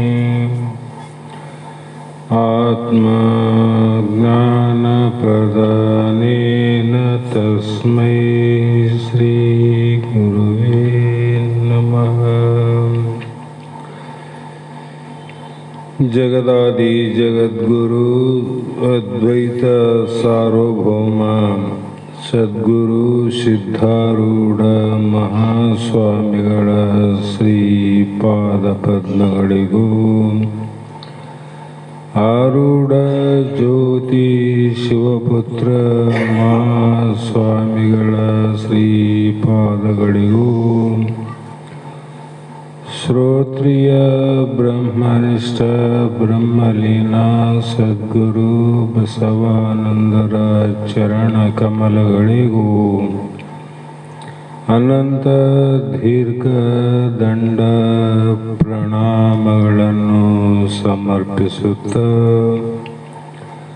ಸದ್ಗುರು ಸಿದ್ಧಲಿಂಗಪ್ಪ ತಾತ ಕಪಗಲ್ ಇವರನ್ನು ಮನದೋಳು ಧ್ಯಾನಿಸುತ್ತ ತಮ್ಮೆಲ್ಲರಿಗೂ ವಂದಿಸುತ್ತ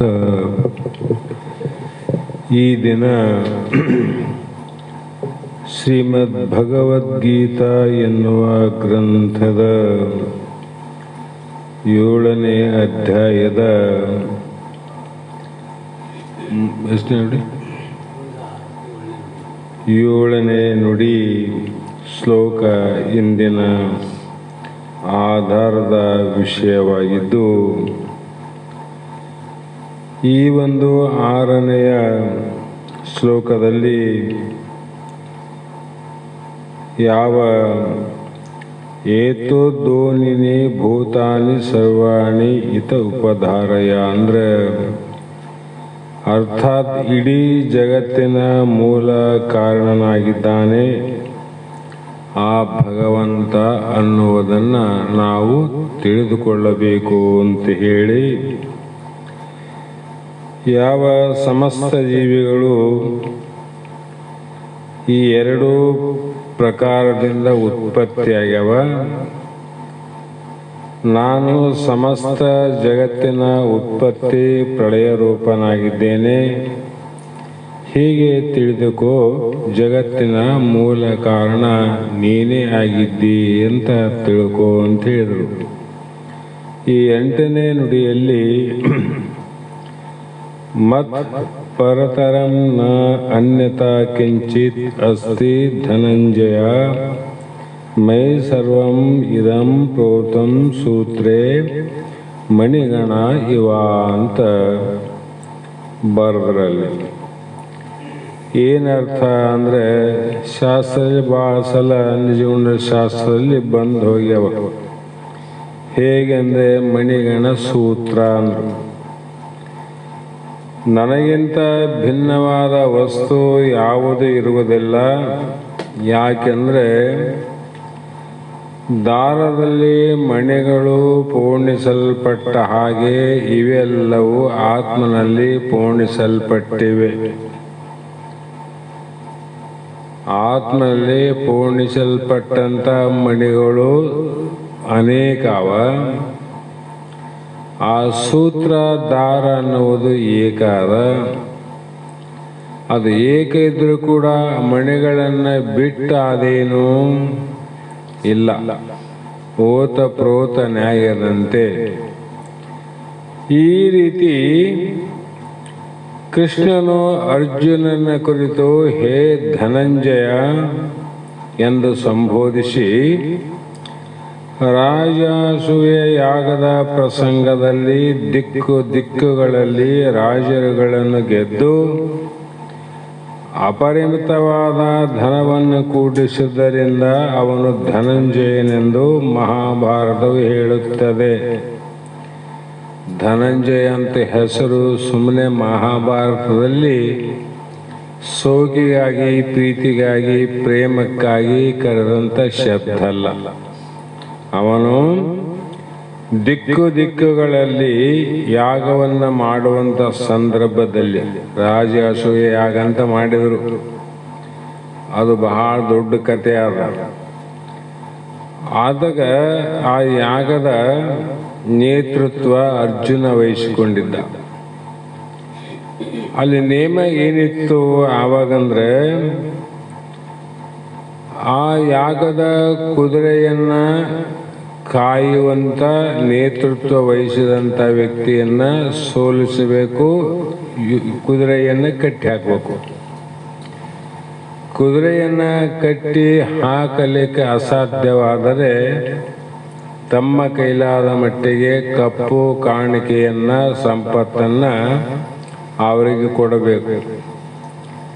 ಈ ನಿಯಮದಂತೆ ದಿಕ್ಕುಗಳ ಪರ್ಯಂತರ ಯಾಗ ಹೊರಟಾಗ ಯಾರಿಂದಲೂ ಕೂಡ ಕಟ್ಟಿ ಹಾಕಲಿಕ್ಕೆ ಅಸಾಧ್ಯವಾದಾಗ ಎಲ್ಲ ದಿಕ್ಕುಗಳಿಂದ ರಾಜ ಮಹಾರಾಜರು ಕೊಟ್ಟಂತ ಧನ ಸಂಪತ್ತೇನಿತ್ತಲ್ಲ, ಅದನ್ನ ಪಡೆದಿದ್ದರಿಂದ ಅವನಿಗೆ ಧನಂಜಯ ಅಂತ ಬಂತು. ಧನ ಅಂದ್ರೆ ಸಂಪತ್ತು, ಜಯ ಅಂದ್ರೆ ಗೆದ್ದವನು. ಧನಂಜಯ ಸಂಪತ್ತನ್ನು ಗೆದ್ದವನು. ಸುಮ್ಮನೆ ಧನಂಜಯ ಅಂತ ಗೆದ್ದನಂದ್ರೆ ಏನು? ನಿಜವಾಗಿ ಗೆದ್ದಿದ್ರೆ ಆ ಹೆಸರಿಗೆ ಸಾರ್ಥಕ ಆಗ್ತದೆ. ಹಾಗಾಗಿ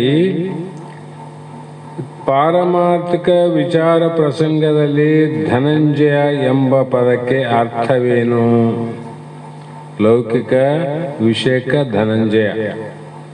ಪಾರಮಾರ್ಥ ವಿಷಯಕ್ಕೆ ಅರ್ಥ ಏನು ಮಾಡ್ತಾರಂದ್ರೆ, ಧನದಲ್ಲೆಲ್ಲ ಸರ್ವಶ್ರೇಷ್ಠ ಧನ ಯಾವುದು? ಸಂಪತ್ತಿನಲ್ಲಿ ಶ್ರೇಷ್ಠವಾದದ್ದು ಯಾವುದು? ಅಲ್ಲಮ ಪ್ರಭು ದೇವರು ನಿನ್ನದೆಂಬುದು ಜ್ಞಾನ ರತ್ನ ನೋಡ. ಅದರಂತೆ ಈ ಜ್ಞಾನಧನ ಒಂದಿದ್ದರೆ ಮಿಕ್ಕ ಎಲ್ಲ ಧನವಿದ್ದಂತೆಯೇ ಭೌತಿಕ ಧನವು ಸ್ಥೂಲ ದೇಹಕ್ಕೆ ಸಂಬಂಧಿಸಿದ ಆಸ್ತಿ. ಈ ಆಸ್ತಿ ಎಲ್ಲರ ಹೆಸರು ಆಗಲ್ಲ. ಸ್ವಲ್ಪ ಸ್ವಲ್ಪ ಗುದ್ಲಿ ಸಲಿಕೆ, ಎಕರೆ, 2 ಎಕರೆ, 10 ಎಕರೆ, 100 ಎಕರೆ ಆವಿಲ್ಲ. ಇವು ಯಾವ ದೇಹಕ್ಕೆ ಸಂಬಂಧಪಟ್ಟವ? ಸ್ಥೂಲ ದೇಹದ ಆಸ್ತಿಗಳು ಬೇರೆ. ಈ ಆಸ್ತಿಯು ಸ್ಥೂಲ ದೇಹಕ್ಕೆ ಸಂಬಂಧಪಟ್ಟದ್ದು ಅಂತ ಉಪಯೋಗ. ಅದಾದ್ರೂ ಸಂಬಂಧ ಆದಲ್ಲ ನಮಗೆ. ಆದರೂ ಕೂಡ ಅದು ಒಂದೇ ಜನ್ಮಕ್ಕೆ ನಿನಗೆ ಲಾಭ ವಿನಃ, ಒಂದು ಜನ್ಮಕ್ಕೆ ಉಪಕಾರ ವಿನಃ ಜ್ಞಾನ ಧನವು ಜೀವನಿಗೆ ನಿಜವಾದ ಆಸ್ತಿ. ದೇಹದ ಆಸ್ತಿ ಫಲಮನೆ, ಜೀವನದ ಆಸ್ತಿ ಜ್ಞಾನ.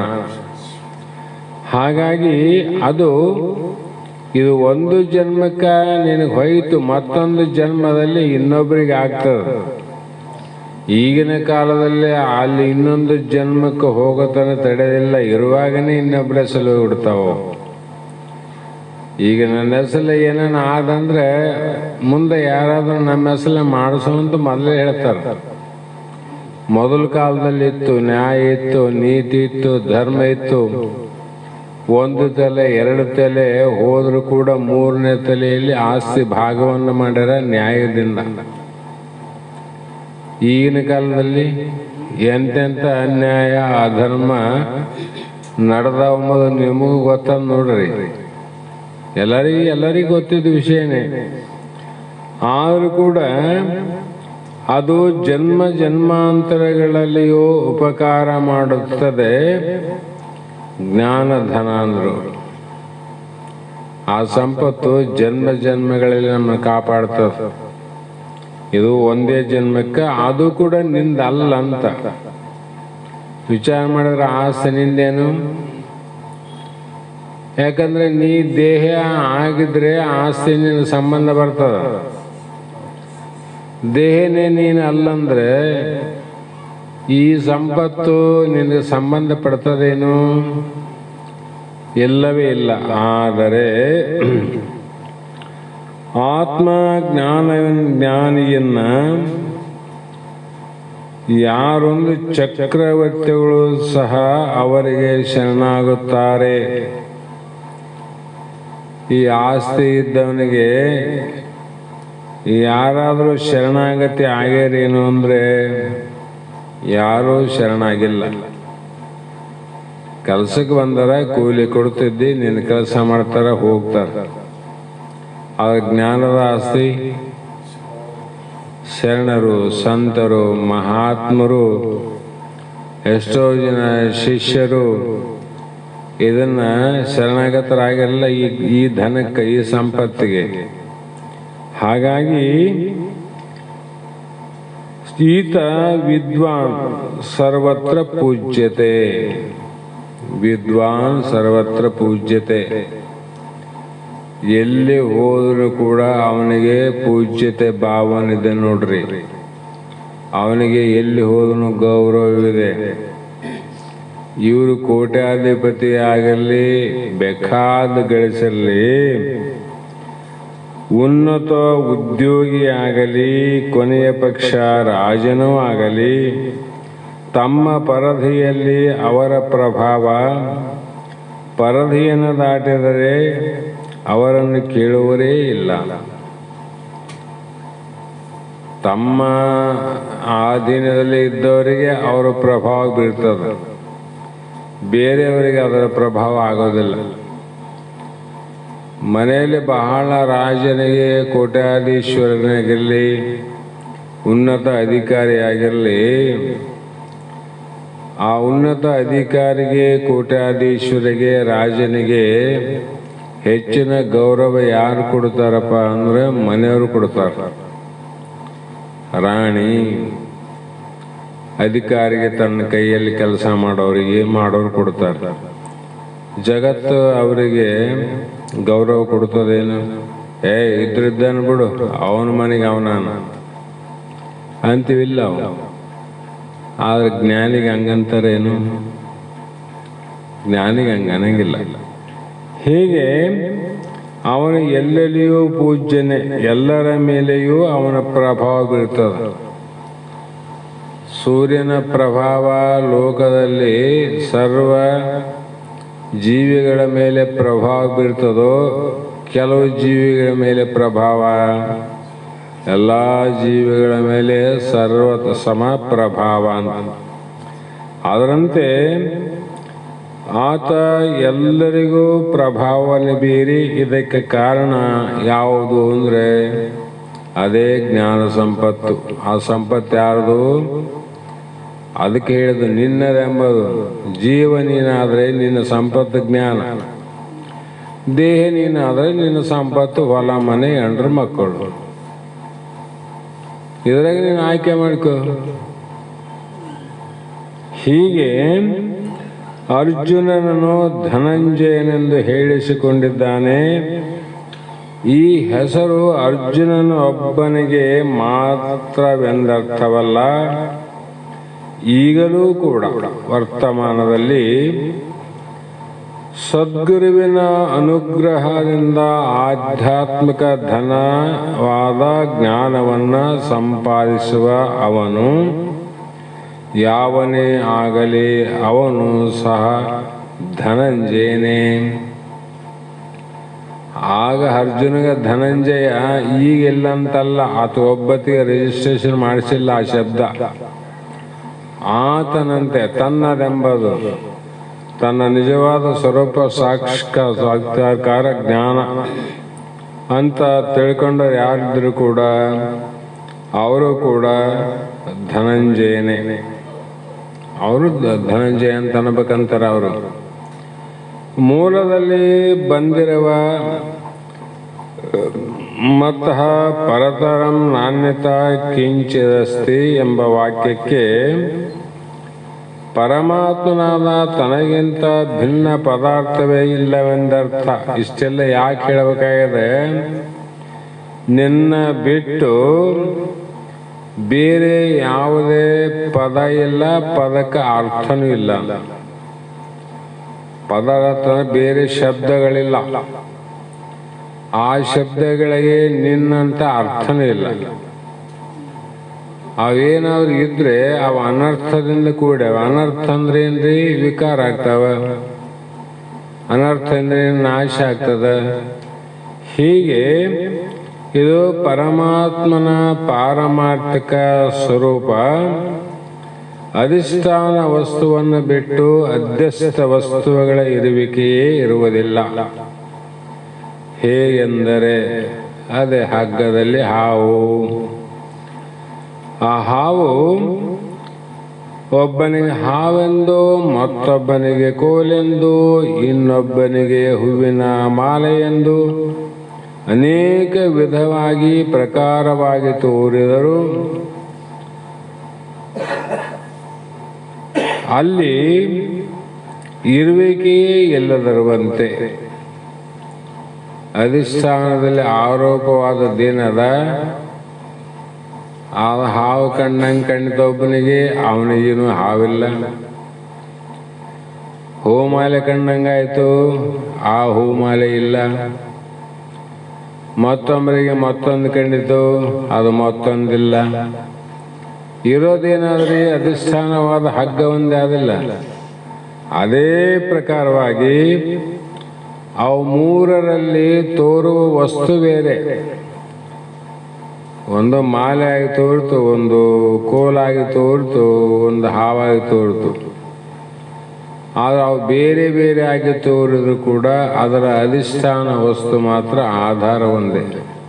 ಅದೇ ಹಗ್ಗ ಒಂದೇ ಅಲ್ಲ.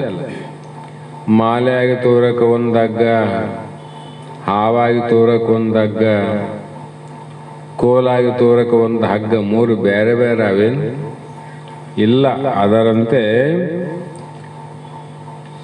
ಸರ್ವ ಅಧಿಷ್ಠಾನವಾದ ಪರಮಾತ್ಮನನ್ನು ಬಿಟ್ಟು ತೋರಿಕೆ ಪದಾರ್ಥಗಳಿಗೆ ಪ್ರತ್ಯೇಕವಾದ ಇರುವಿಕೆ ಇಲ್ಲ.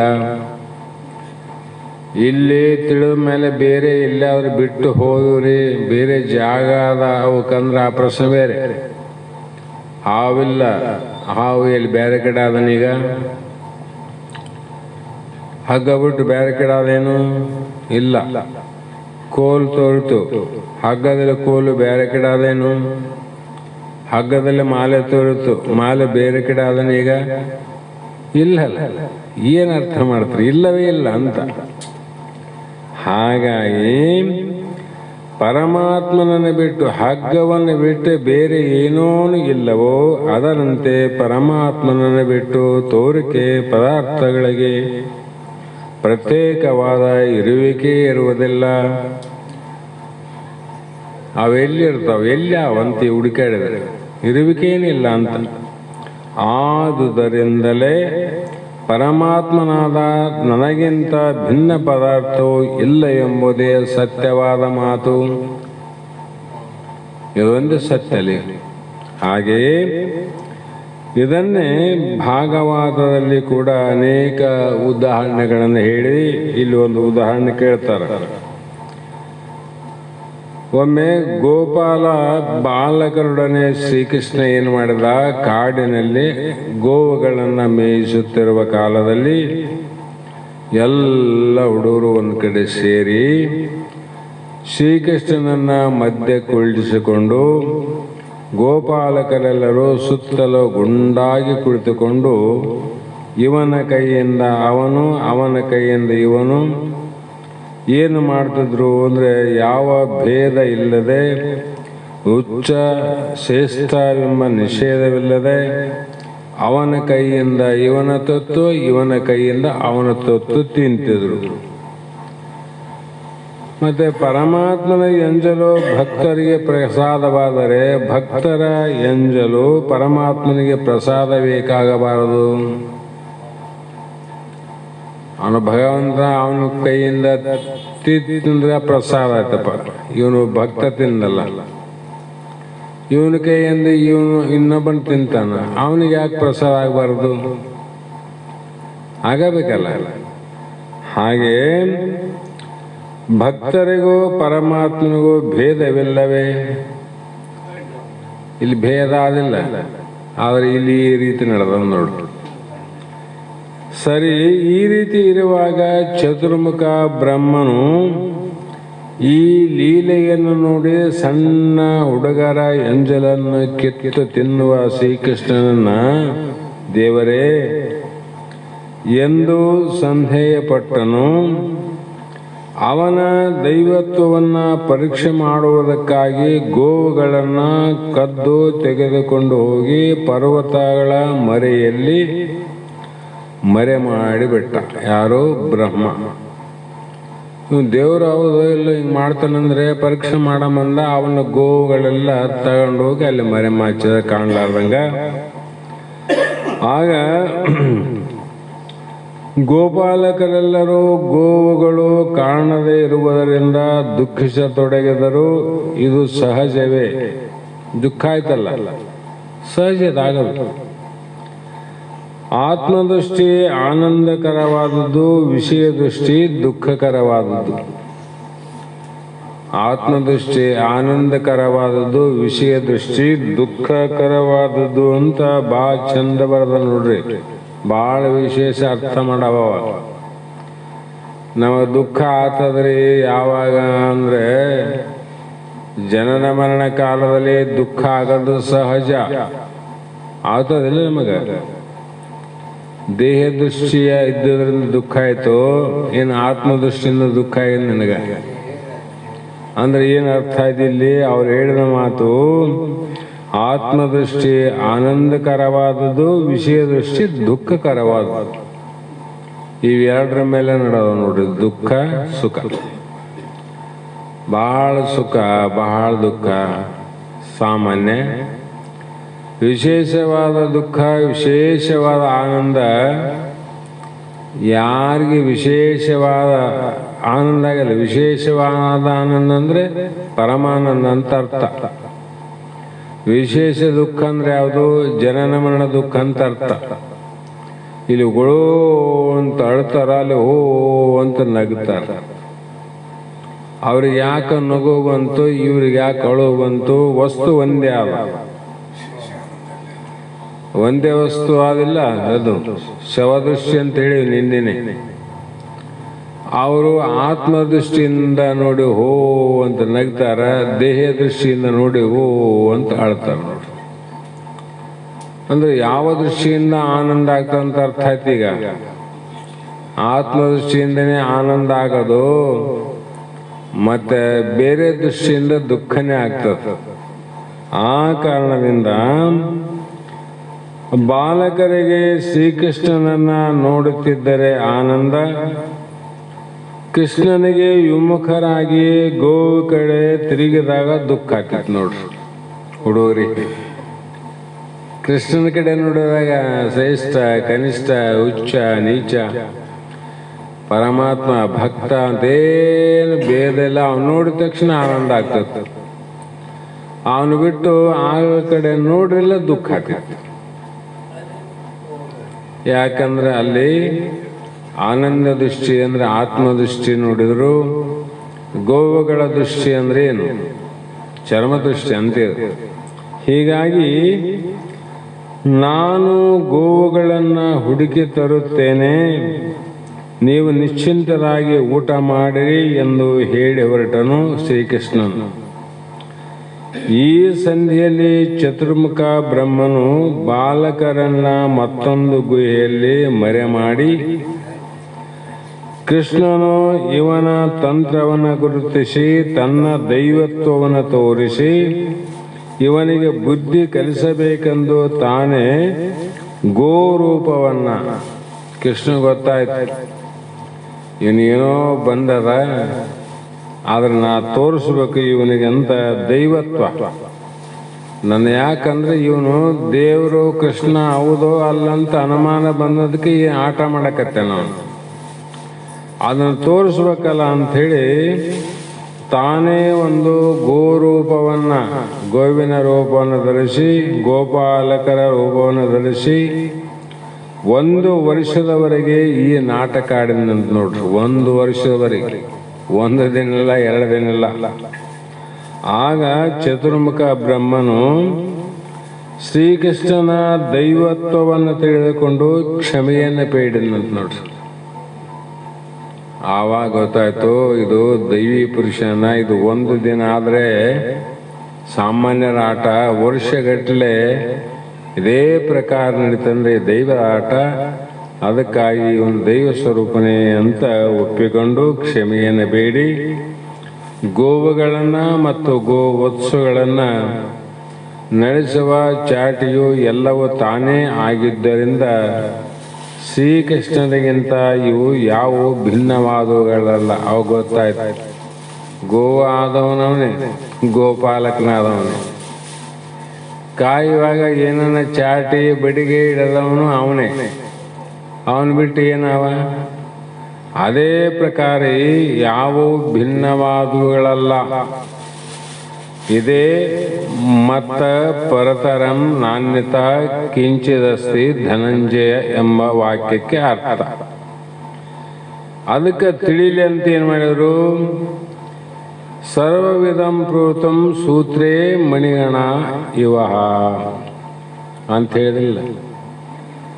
ಇನ್ನೊಂದು ಉದಾಹರಣೆ ಸಾಕಷ್ಟು ನೀವು ಕೇಳಿರಿ. ನಿಜಗೊಂಡರ ಉದಾಹರಣೆಗಳೇ ಇವೇ ಅವು. ಯಾವ ಗಣೇಶ ಚತುರ್ದಶಿಯಲ್ಲಿ ಗಣಪತಿಯನ್ನು ಕೂಡಿಸ್ತಾರಲ್ಲ, ಎಲ್ಲರಿಗೂ ಗೊತ್ತಿದ್ದಿದೆ. ಆ ಗಜಾನನ ದೇಹದ ಆಕೃತಿಯಲ್ಲಿ ಸೊಂಡಿಲಾದ ದೊಡ್ಡ ಹೊಟ್ಟೆಯಾದ ಚತುರ್ಭುಜಾವ, ಒಂದೊಂದು ಭುಜದ ಹಸ್ತದಲ್ಲಿ ಒಂದೊಂದು ಆಯುಧಗಳಾವ, ಕಿರೀಟಾದ, ವಸ್ತ್ರಾವ, ಒಡವೆಯಾವ, ಎಲ್ಲವೂ ಅವ. ಎಲ್ಲವೂ ಮಣ್ಣಿನ ಸ್ವರೂಪ ಅವೋ ಅಥವಾ ಬೇರೆ ಬಂಗಾರ ಸ್ವರೂಪ ಅವಲ್ಲಿ. ಆಭರಣಗಳಾವ, ತಲೆ ಕಿರೀಟ ಆದ, ಬಂಗಾರದ ಏನದ, ಮಣ್ಣು ಬಿಟ್ಟು ಅದೇನು. ಆ ಎಲ್ಲವೂ ಕೂಡ ಮಣ್ಣಿನ ಸ್ವರೂಪವೇ ಹೇಗಿದೆಯೋ ಅದೇ ರೀತಿ ಕಾಣುವಂಥ ಜಗತ್ತಿನಲ್ಲಿ ಬ್ರಹ್ಮ ಸ್ವರೂಪವೂ ಇದೆ. ಬ್ರಹ್ಮನ ಅಧಿಷ್ಠಾನದಲ್ಲಿ ಇದೆ. ಹಾಗಾಗಿ ಅರ್ಜುನ, ಚರಾಚರಾತ್ಮಕವಾದ ಈ ಜಗತ್ತೆಲ್ಲವೂ ದಾರದಲ್ಲಿದ್ದ ಮಣಿಗಳಂತೆ ನನ್ನಲ್ಲೇ ಪೂರ್ಣಿಸಿಕೊಟ್ಟಿವೆ. ಗಣೇಶನಲ್ಲಿ ಇರುವಂಥ ಸೊಂಡಿಲು, ಹೊಟ್ಟೆ, ಭುಜ ಯಾರಿಲ್ಲ. ಗಣೇಶನ ಬಿಟ್ಟ ಅವನು, ಗಣಪತಿ ಬಿಟ್ಟು ಹೆಂಗಿಲ್ಲೋ ಅದೇ ರೀತಿ ದಾರವನ್ನು ಬಿಟ್ಟು ಮಣಿಗಳು ಹೇಗಿಲ್ಲವೋ ಅದರಂತೆ ಬ್ರಹ್ಮನನ್ನು ಬಿಟ್ಟು ಚರ ಅಚರ ಅಂದ್ರೇನು, ತಿರುಗಾಡುವಂಥ ಜೀವರಾಶಿಗಳು, ನಿಂತಲ್ಲೇ ನಿಂತಂಥ ಜೀವರಾಶಿಗಳು ಯಾವೂ ನನ್ನ ಬಿಟ್ಟಿಲ್ಲ, ನನ್ನಲ್ಲೇ ಪೂರ್ಣಿಸಿ ಬಿದ್ದಾವೆ. ಮತ್ತು ತಾನೇ ಆಧಾರ ಅಧಿಷ್ಠಾನ ಆದಾಗ ಇವ್ಯಾಕ ಅಧಿಷ್ಠಾನವಾದ ಪರಬ್ರಹ್ಮ ಇದ್ದಂಗೆ ಇವ್ಯಾಕಿಲ್ಲ ಇರಬೇಕಲ್ಲ ಎಂದು ಅರ್ಥ ಮಾಡಿದ್ರೆ ಇರಕ್ಕೆ ಬರಂಗಿಲ್ಲ ಅಂತ. ಮಣಿಗಳು ಈಗ ಹೆಣ್ಮಕ್ಳಿಗೆ ಗೊತ್ತು, ತಾಳಿ ಅಂತೂ ಬಹಳ ಪವಿತ್ರವಾದಂಥ ಮುಖ್ಯವಾದಂಥದ್ದು ಸರ. ಆದರೆ ಕರಿಮಣಿ ಅಥವಾ ಇನ್ನೂ ಕೆಲವು ಗುಂಡು ತಾಳಿ ಸೇರಿಸುತ್ತಾರೆ. ಅದ್ರಾಗ ಕೆಲವು ಸರದವಂತೆ ಬಿಚ್ಚಿ ಬಿಡ್ತಾವೆ ನೋಡ್ರಿ, ಹೊರಗೆ ಆಗ್ತಾವ. ದಾರ ಅದೇ ಇರ್ತದ, ಆ ದಾರದಲ್ಲಿ ಪೂರ್ಣಿಸಿದವು ಕಡೆಗೆ ಆಗ್ತಾವ, ಮತ್ತೆ ದಾರದಲ್ಲೇ ಪೂರ್ಣಿಸಿ ಹಾಕಿವಿನ. ಆದರೆ ದಾರವನ್ನು ಮಣಿಗಳನ್ನು ದಾರದಲ್ಲಿ ಪೂರ್ಣಿಸಬಹುದು. ದಾರವನ್ನು ಮತ್ತೆ ಎಲ್ಲಿ ಪೂರ್ಣಿಸ್ಬೇಕು? ಮಣಿಯಲ್ಲೇ ಪೂರ್ಣಿಸಬೇಕು. ಮಣಿ ಒಳಗೆ ದಾರ ಕೂಡಿಸ್ಬೇಕು, ದಾರದ ಒಳಗೆ ಮಣಿ ಕೂಡಿಸ್ಬೇಕು. ಆದರೆ ದಾರ ಕಾಣೋದಿಲ್ಲ, ಮಣಿ ಕಾಣ್ತದ ನೋಡ್ರಿ. ಯಾಕಂದ್ರೆ ಸಗುಣ ನಿರ್ಗುಣ ಜ್ಞಾನ ಇದು ನಿರ್ಗುಣ, ಇದು ಸಗುಣ. ಸಗುಣ ತೋರ್ತವ, ನಿರ್ಗುಣ ತೋರೋದಿಲ್ಲ. ಅದಕ್ಕಾಗಿ ನಿನ್ನಲ್ಲಿ ಜಗತ್ತು ತೋರ್ತದ, ನೀ ತೋರಂಗಿಲ್ಲ. ಹಾಗೆಯೇ ಇವು ಯಾಕೆ ಒಂದೊಂದು ಬೀಳ್ತವ ಅಂದ್ರೆ, ಒಂದು ಹೂವು ಮಾಲೆಯಲ್ಲಿ ಅನೇಕ ಹೂವುಗಳನ್ನು ಸೇರಿಸಿ ಮಾಲೆ ಮಾಡಿರ್ತಾರೆ. ಒಂದು 1000 ಹೂವು ಇರ್ತಾವ. ಆ 1000 ಹೂಗಳು ಎದರ ಮೇಲೆ ನಿಂತಾವ? ದಾರದಾಗ ಪೂರ್ಣಿಸಲ್ಪಟ್ಟವ. ಆದ್ರೆ ದಾರಕ್ಕೆ ಏನಾಗಿಲ್ಲ, ಆದ್ರೆ ಹೂಗಳು ಒಣಗಿ ಆ ದಾರದಿಂದ ತಾವೇ ಕಡೆಗತ್ತಾವ. ಅವು ಒಣಗಿ ಮಾಡಿ ಕಡೆಗೆ ಹುಚ್ಚು ಬೀಳ್ತವಿಲ್ಲ. ದಾರ ಏನು ಪ್ರಯತ್ನ ಮಾಡಿದೇನು? ಹುಚ್ಚು ಬೀಳಂತನೂ ಮಾಡಿಲ್ಲ, ನನ್ನಲ್ಲಿ ಪೂರ್ಣಿಸಲಂತಲೂ ಮಾಡಿಲ್ಲ. ಅದಕ್ಕಾಗಿ ಕರ್ಮಾನುಸಾರವಾಗಿ ಕೆಲವು ಹೂವು 1 ದಿನಕ್ಕೆ ಬಾಡ್ತಾವ, ಕೆಲವು ಹೂವು 2 ದಿನಕ್ಕೆ ಬಾಡ್ತಾವ. ಒಟ್ಟು ಒಂದಿಲ್ಲ ಒಂದಿನ ಹೂ ಬಾಡಿ ಹೋಗ್ತವಿನ ದಾರ ಬಾಡಂಗಿಲ್ಲ ನೋಡ್ರಿ. ದಾರ ಬಾಡ್ತದೇನು? ಅದರಂತೆ ನೀನು ಪರಮಾತ್ಮ ಆತ್ಮ ಇದ್ದಿ, ನಿನ್ನಲ್ಲಿ ಪೂರ್ಣಿಸಿದಂಥ ಎಲ್ಲ 25 ತತ್ವಗಳು ಹೂವು ಮಾಲಿದ್ದಂಗ, ಹೂವುಗಳಿದ್ದಂಗ. ಕೆಲವು ಹೂಗಳು ಕಾಲಕ್ಕೆ ತಕ್ಕಂತೆ ಬಿಚ್ಚಿ ಬಿಚ್ಚಿ ಬಿಚ್ಚಿ ಹೋದಂಗೆಲ್ಲ ಒಂದೊಂದು ಇಂದ್ರಿಯಾದಿಗಳು ಕಳಚಿ ಕಳಚಿ ಕಳಚಿ ಕೊನೆಗೇನಾದಂದ್ರೆ ಎಲ್ಲೋ ಒಂದು ದಿವಸ ಹೋದ್ಮೇಲೆ ಬರೇ ದಾರ ಉಳಿತದೆ. ಎಲ್ಲ ಹೂ ಬಾಡಿದಾಗ ಸುಮ್ಮನೆ ದಾರ ಹಿಂಗಂದ್ರೆ ಸಾಕು, ದಾರಷ್ಟು ಕಡೆಗೆ ಬಂದ್ಬಿಡ್ತದೆ, ಯಾವ ಹೂವು ಅಂಟಿರಂಗಿಲ್ಲ. ಯಾಕ? ಎಲ್ಲ ಉಚ್ಚಿ ಬೀಳದ್ದಾವ. ಹಾಗಾಗಿ ಅನೇಕ ವಿಧವಾದ ಪದಾರ್ಥಗಳು ತೋರಿದರೂ ಅವುಗಳಿಗೆ ಆಧಾರವಾಗಿ ಪರಮಾತ್ಮ ಇರಬೇಕು. ಮೇಲೆ ತೋರಿಸಿದ ಉದಾಹರಣೆಯಲ್ಲಿ ಗಣ ಶಬ್ದದಿಂದ ಅಂದ್ರೆ ಅನೇಕ ವಿಧವಾದ ಮಣಿ ಅಂತ ಅರ್ಥ ಮಾಡ್ಬೇಕಲ್ಲಿ. ಅನೇಕ ವಿಧವಾದ ಹೂವು ಅನ್ಬೇಕು. ಒಂದೇ ಸರದಲ್ಲಿ ಮಲ್ಲಿಗೆ, ಸೇವಂತಿಗೆ, ಚೆಂಡಿ, ಗುಲಾಬಿ ಸೇರಿಸ್ತಾರೆ. ಕೆಲವು ಹೂವುಗಳು 1 ದಿನಕ್ಕೆ ಬಾಡ್ತಾವ. ಗುಲಾಬಿ ಹೂವು 3-4 ದಿನ ಹಂಗೆ ಇರ್ತಾವ. ಹೌದಾ? ಅವ್ಯಾಕೆ ಜಲ್ದಿ ಬಾಡಿದವು? ಇದು ಯಾಕೆ 3-4 ದಿನ ಆದ್ರೆ ಹಂಗೆ ಅದ?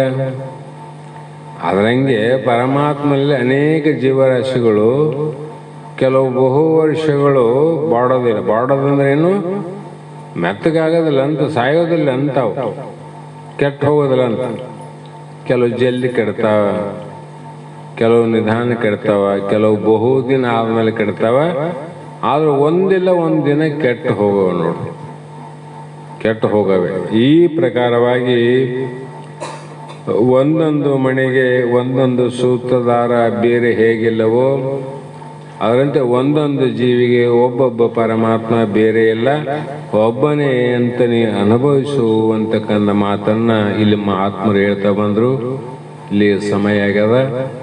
ಆದ ಕಾರಣ ಇವತ್ತಿನ ಯಾವ ಯುಗಾದಿ ಹಬ್ಬದ ವಿಶೇಷವಾದ ದಿನ,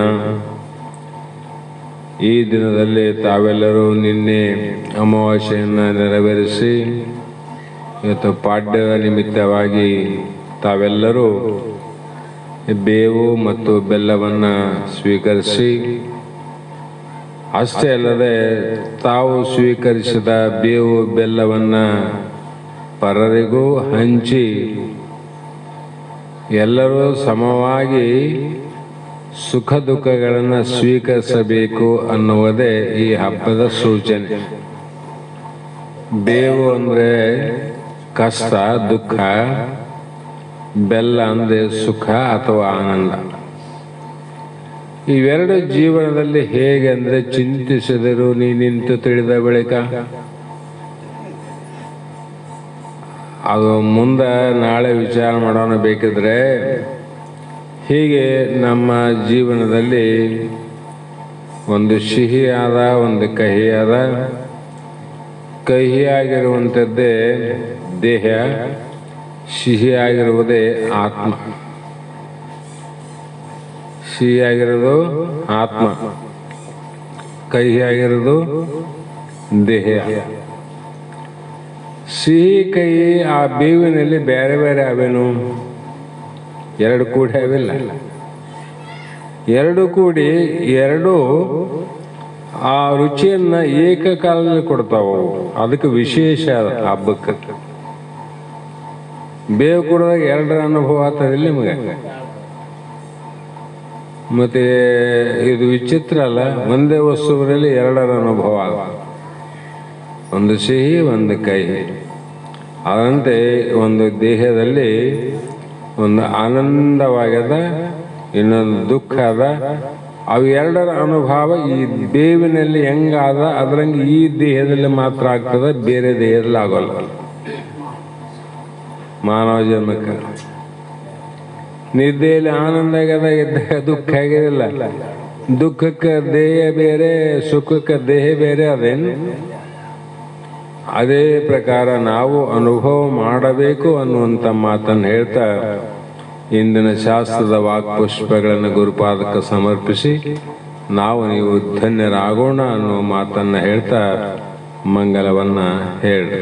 ಸದ್ಗುರುವಿನ ಮೇಲೆ ಶಿವ ಸಾಂಬನ ಮೇಲೆ ಹೂವ ಸೂರಾಡಿರೆ, ಸದ್ಗುರುವಿನ ಮೇಲೆ ಶಿವ ಸಾಂಬನ ಮೇಲೆ ಹೂವ ಸೂರಾಡಿರೆ, ಸದ್ಗುರುವಿನ ಮೇಲೆ ಶಿವ ಸಾಂಬನ ಮೇಲೆ ಹೂವ ಸೂರಾಡಿರೆ, ಸದ್ಗುರುವಿನ ಮೇಲೆ ಶಿವ ಸಾಂಬನ ಮೇಲೆ ಹೂವ ಸೂರಾಡಿರೆ, ಹೂವ ಸೂರಾಡಿರೆ ಹುಟ್ಟಿದ ಕ್ಷಣ ಬಂದು, ಹೂವ ಸೂರಾಡಿರೆ ಹುಟ್ಟಿದ ಕ್ಷಣ ಬಂದು, ಹೂವ ಸೂರಾಡಿರೆ ಹುಟ್ಟಿದ ಕ್ಷಣ ಬಂದು, ಹೂವ ಸೂರಾಡಿರೆ ಹುಟ್ಟಿದ ಕ್ಷಣ ಬಂದು, ದೇವರೆಂದೆನಿಸಿದ ದೇವರೆಂದೆನಿಸಿದ ಜೀವನ್ಮುಕ್ತನ ಮ್ಯಾಲ ಹೂವ ಸೂರಾಡಿರೆ, ಸದ್ಗುರುವಿನ ಮೇಲೆ ಶಿವ ಸಾಂಬನ ಮೇಲೆ ಹೂವ ಸೂರಾಡಿರೆ, ಒಳವರಗೆನ್ನದೆ ಒಳವಾಚಿ ಜ್ಯೋತಿಗೆ, ಒಳಗೊರಗೆನ್ನದೆ ಒಳವಾಚಿ ಜ್ಯೋತಿಗೆ, ಬೆಳಗೋ ಪ್ರಕಾಶನ ಬೆಳಗೋ ಪ್ರಕಾಶನ ತಿಳಿದ ಮಹಿಮಾನ ಮ್ಯಾಲ ಹೂವ ಸೂರಾಡಿರೆ, ಸದ್ಗುರುವೇ ಗುರುವಿನ ಮೇಲೆ ಶಿವ ಸಾಂಬನ ಮೇಲೆ ಹೂವ ಸೂರಾಡಿ ಶಟಸ್ಥಲ ಬ್ರಹ್ಮಗೆ ಷಡ್ವರ್ಣ ಅತೀತಗೆ ಘಟಸ್ಥಲ ಬ್ರಹ್ಮಗೆ ಷಡ್ವರ್ಣ ಅತೀತಗೆ ನುಡಿಯೋ ಪಂಚಾಕ್ಷರಿ ದೃಢ ಭಕ್ತಿ ಗುರುವಿನ ಮೇಲೆ ಹೂವ ಸೂರಾಡಿರೆ ಸದ್ಗುರುವಿನ ಮೇಲೆ ಶಿವ ಸಾಂಬನ ಮೇಲೆ ಹೂವ ಸೂರಾಡಿವೆ ಉನ್ಮನೆ ಪ್ರಭೆಯೋಳು ತನ್ಮಯನಾದವಗೆ ಉನ್ಮನ ಪ್ರಭೆಯಳ ತನ್ಮಯನಾದವಗೆ ಚೆನ್ನಾಗಿ ಬೆಳಗಿರೆ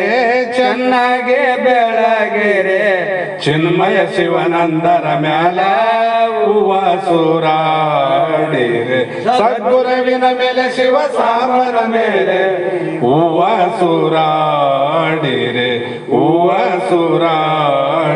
ಶ್ರೀಮದ್ ಜಗದ್ಗುರು ಸಿದ್ಧಾರ್ಥ ಮಹಾರಾಜ್ की जय श्री सद्गुरु शिवपुत्र स्वामी महाराज की जय श्री सद्गुरु बसवानंद स्वामी महाराज की जय श्री सद्गुरु अभिनव महाराज की जय सकल साधु संत महाराज की जय मंगल।